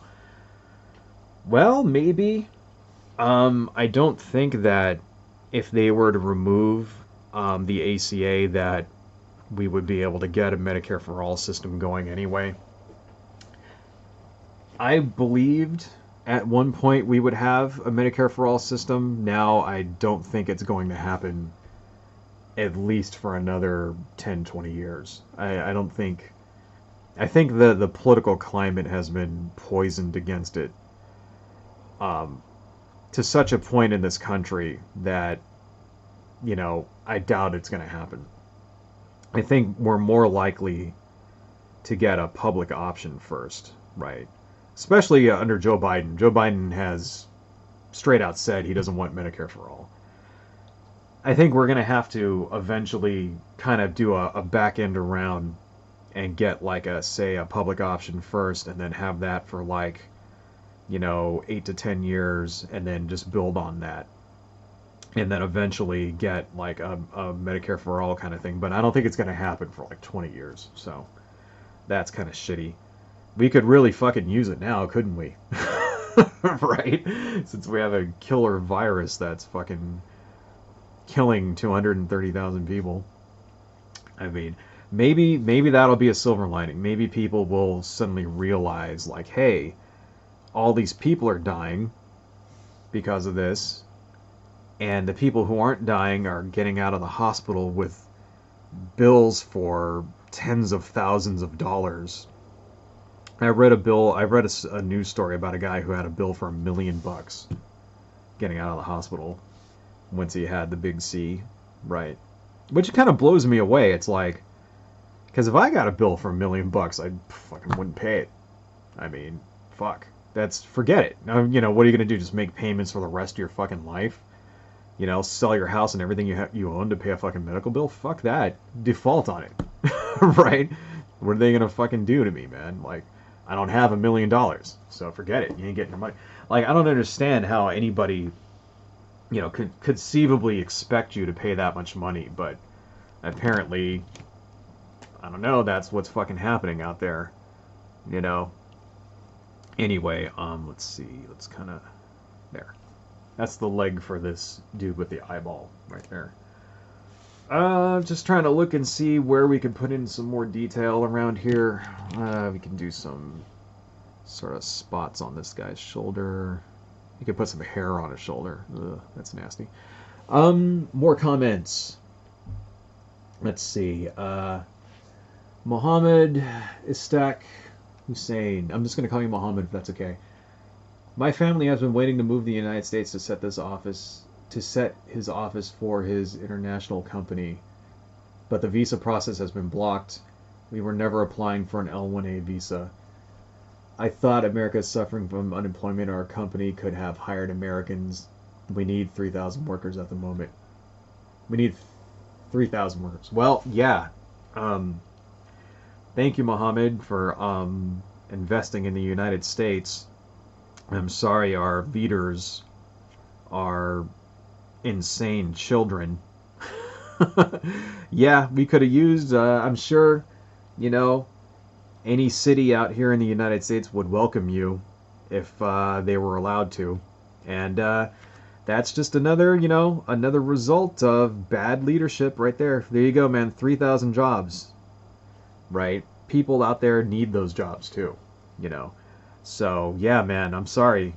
I wish we could have helped each other. We are, you know, your company could have really helped those 3,000 people.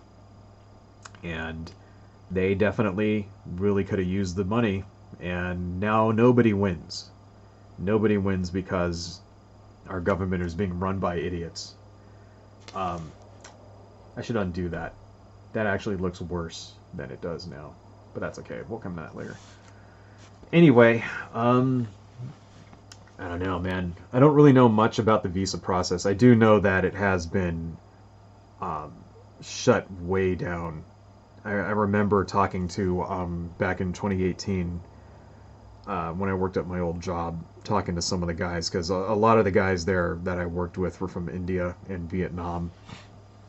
And they were talking about how there's one office, like, in the city in order to, like, get your visa renewed, and, like, it's only open for, like, fucking one day. Right? And it's like, yeah, they really fucked with the visa process, like, a lot, you know. And I don't know, it's ridiculous. It's ridiculous, and it's bad leadership, man. Everybody just loses in that situation, you know. I mean, seriously. Okay, moving on. Let's see. Dynacat loves me. That's a strange looking penis there. Oh, I must have been drawing something. I'm not sure what you mean by penis. Maybe I was drawing over here or something. Nah, that's supposed to be a hat, but anyway. Let's see. 45 lies. Fuck racist Trump. Yes. Definitely agree with that one. Let's see. Dynacat. Trump has no agenda with Iran. The people he listens to want Iran to get nukes and then get Iran and Israel to nuke each other to bring on the end times. Dude, that's... You know, that sounds insane, but you're correct. There is a big constituency, Republican constituency of evangelical Christians who only support Israel because Israel has to exist in order to bring about the second coming. It's yeah, ridiculous, and it's and it's true. It's 100% true what you just said. And these are people who, otherwise would be very anti-Semitic, right? They don't really actually give a shit about Israel or the people there or the power dynamics or politics in the Middle East or any of that stuff.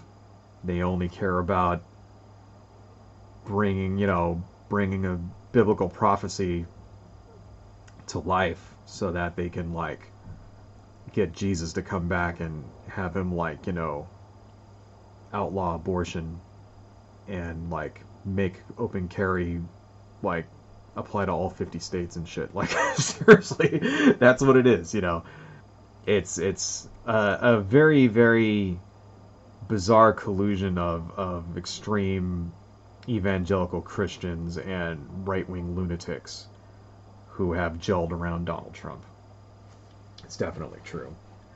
I'm getting the feeling, though, that a lot of these people are kind of turning their back on him, though, in recent months, because especially the evangelicals, because I'm getting the feeling, just from conversations and things that I'm reading, that a lot of these people are kind of waking up to the fact that they're being used and they're never going to get their agenda. So, for example, things like, banning abortion.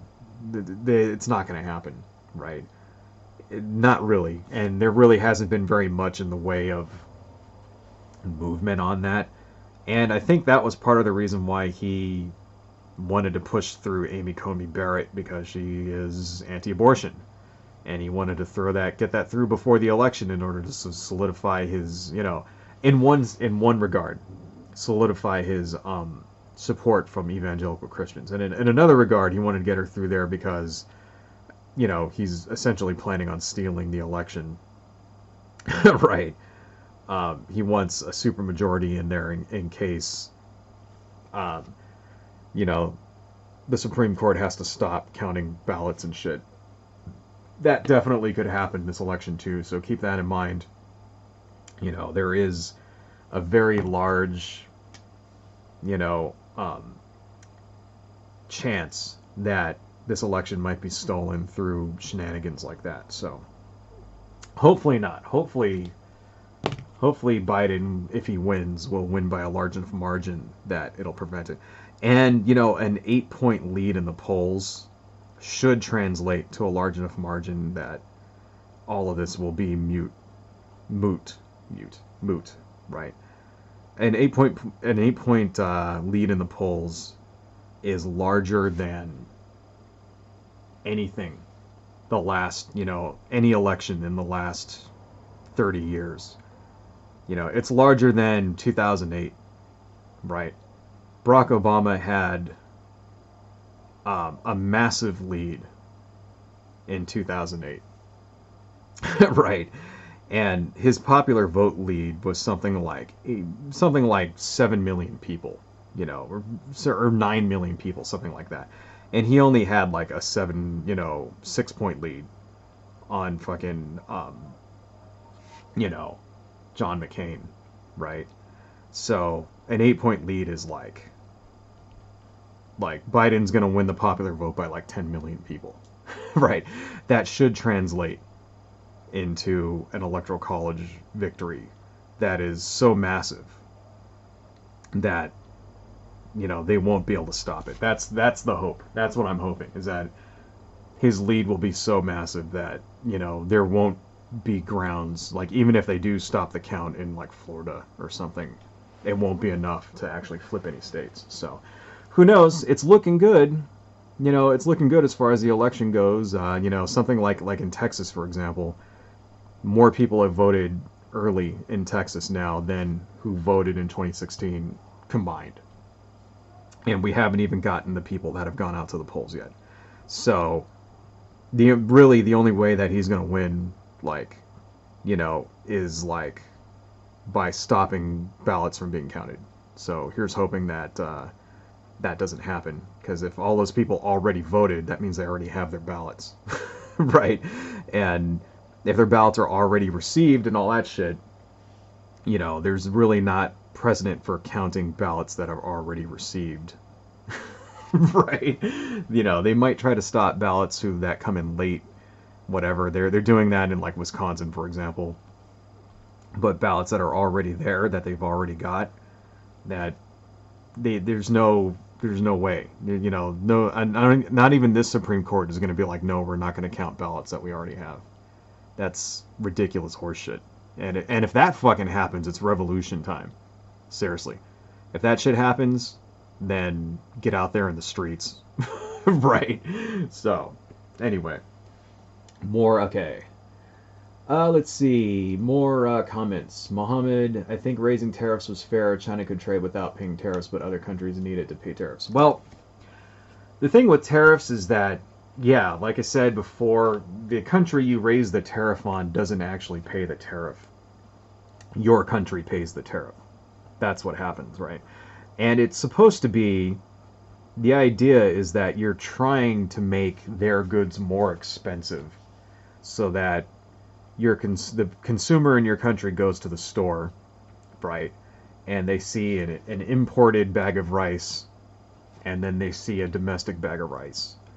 And they go, oh, well, the imported one is $3 more, so I'll buy the domestic one. That's the theory behind tariffs. That's fine when you have competing industries, you know, rice, for example, right? Manufacturing, we don't actually have any competing industries, right? We don't manufacture shit in this country anymore. So manufactured goods from China just got more expensive, and they're things that people still buy.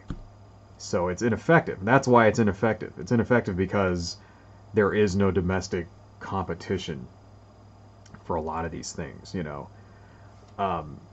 Things like toys, for example. We don't manufacture toys in the United States anymore. Like, that's gone. Plastic injection molding, you know, stuff like that. Right. Components for electronics. All that shit is made in China. Even if they're assembled somewhere else. Even if it's a country here, like, for example, iPads and iPhones. You know, Apple is an American country. Or, country. Apple is an American country. All the shit's designed here. It's all manufactured in China.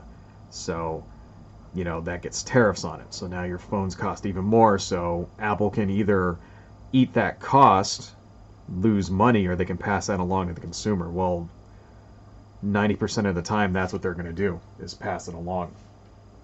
Right. So ultimately, that's what happens. And that's what's happening in this case, is that China is not actually paying the tariff. You know, the Chinese, they, you know, it's basically tariffs are not, they're not something that the government you put them on pays. They're something that your consumers pay in your country. So, and that's why they ultimately backfire.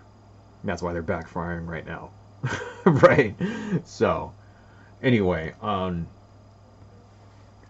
let's see. Wow, there's a lot of comments. I don't know if I could read all of these. Let me just kind of go through. Mohammed Hussein, what does that mean? No one is fighting ISIS? I hope that's not the case. There needs to be someone fighting ISIS and Al Qaeda. There are. It's just that for a while there, right? Now I'm not an expert in this, so I could not have the most up-to-date information. But for a little bit there in 2018, ISIS was on the ropes, you know. It was essentially defeated. There was something like, you know, they were pushed back to the point, you know, where it was like almost over with. From what I understand, there still is some presence of the Islamic State in northern Syria and Iraq and stuff like that. They're not gone completely, right? But it's like, you know, most of their upper leadership is gone. They're not the same threat that they used to be, apparently, right? And the reason we have to thank for that was the Kurds. You know, the Kurds, like I said, they lost 11,000 troops in the fight against the Islamic State. You know, ISIS, whatever they're called, right? And the thing is that, so what we did to them was just a stab in the back, you know. Basically, we didn't need them anymore. Trump didn't need them anymore. The fighting was over, and he just fucking abandoned them to, you know, basically left them to the mercy of Turkey. And Turkey and the Kurds, you know, have a lot of bad blood in between them. You know, the Turks just, they don't want a Kurdish state for whatever reason, you know, and I'm not an expert, so I can't really get into why, you know.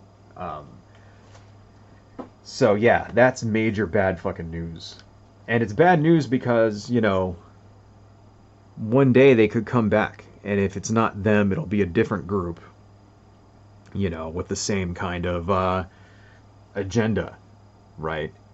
And we're going to need help fighting terrorism there. And now the Kurds are never going to help us ever again because we basically fucked them over. So that's a major fucking problem there. Let's see. Okay, Genie B. Hey, Genie B, what's going on? The evil pumpkin is setting babies in half this land to pay off his ridiculous worldwide debts. Yes. That was an excellent way of putting that. Ah, man. That in and of itself, you know, talking about Donald Trump's taxes, like, that was a major fucking myth. And seriously, it doesn't surprise me. It doesn't surprise me that he's broke, that all of his businesses basically went out of business, that he owes, you know, what is it, $400 million, something like that. None of that shit surprises me at all. What surprises me is that people actually fell for his shit. You know, because they were telling us this stuff back in 2016, you know, when they were saying, like, hey, you know, this guy ran casinos that went out of business. How the fuck does a casino go out of business? You know, casinos are like, it's like printing money. You know, people go into casinos to gamble and lose their money. How the fuck do you, like, you know, run a casino so badly that you have to fucking close it? Right? Unbelievable. And, you know, so there were people giving us these warning signs in 2016, like, hey, every business this guy touches fucking goes under. Right? He doesn't know what he's doing. And there were people telling us these things. You know, he's an idiot. He has no clue what the fuck is happening. He doesn't pay his workers. That was another thing. People were suing him left and right because he wouldn't pay them. You know, famously there was a dance troupe. Just, you know, even a couple years ago during the 2016 campaign, there was this dance troupe of, like, girls, like, you know, little girls who were dancing for him, and he wouldn't pay them.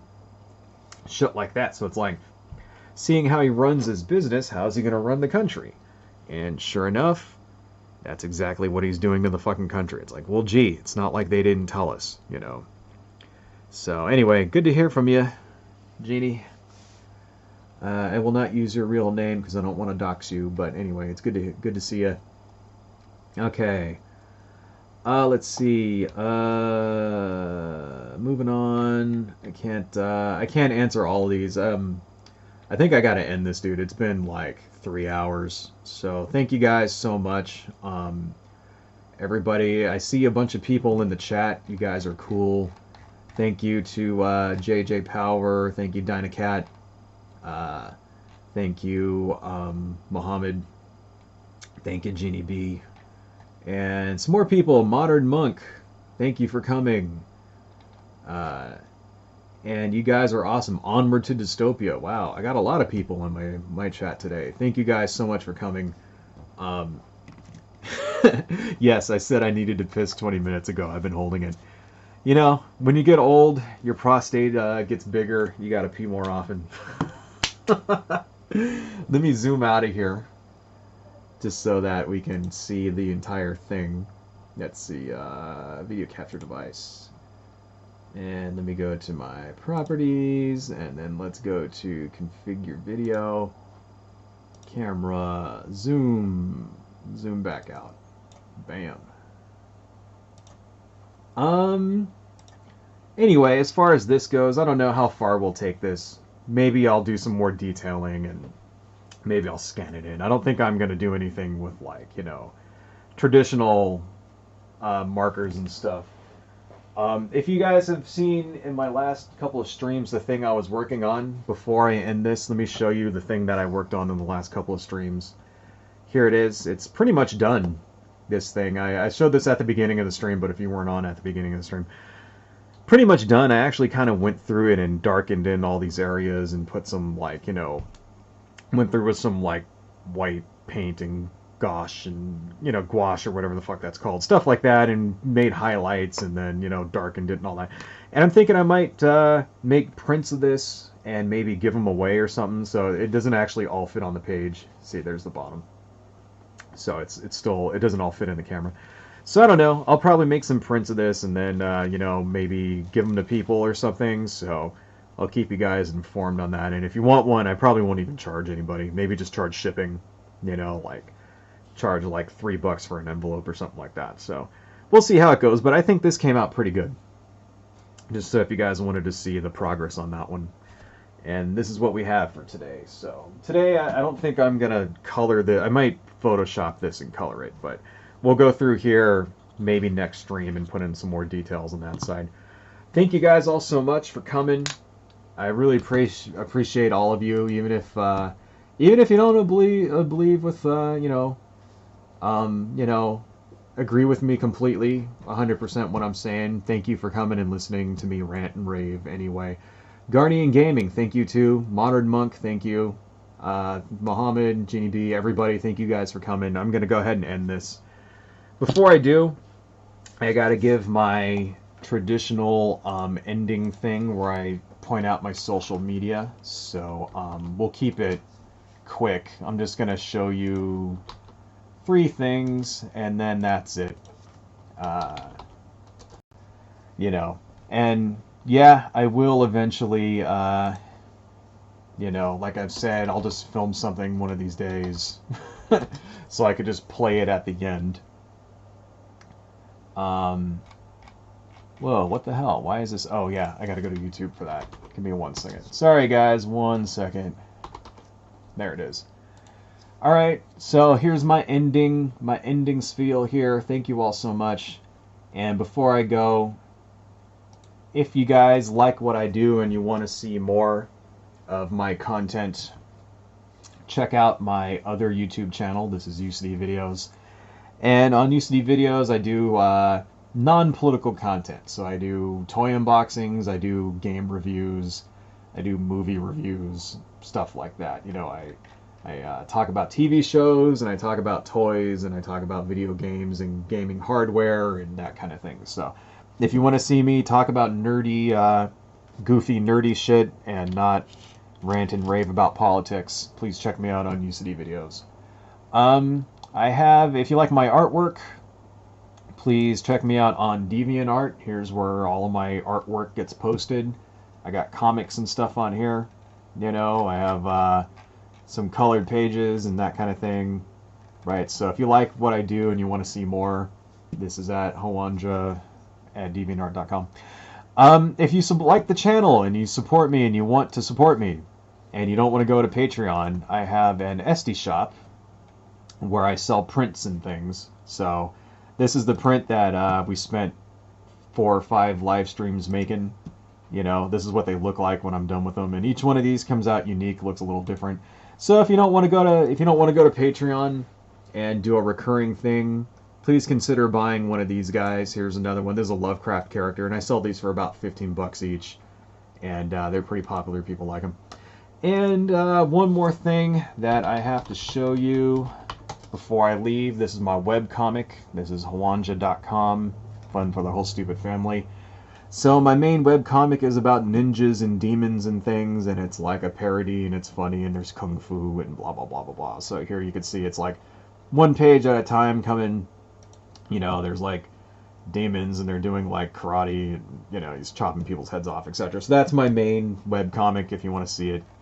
And then I have another webcomic called Dirty Kitchen Comics, which is like more of a random kind of funny jokes sort of thing, Each one is different. So this is like more of a comedy. The other one has more action in it, that kind of stuff. And that's me on social media. So everybody have a happy Halloween. Thank you all so much for coming. Eat all the Halloween candy, and please, please, please vote on Tuesday. If you have not voted already, please vote. Please vote. Hopefully Wednesday morning we can all wake up and have a bright future ahead of us. And I'll probably not stream again. I was thinking of streaming on election night, but fuck that. I'm not gonna do that. I think I'll stream again probably Wednesday or Thursday, or at the least Saturday. I don't know, but I will put notice up the day before so you can see it in your YouTube feed. Thank you all so much for coming. You guys are awesome. Everybody take it easy. Adios.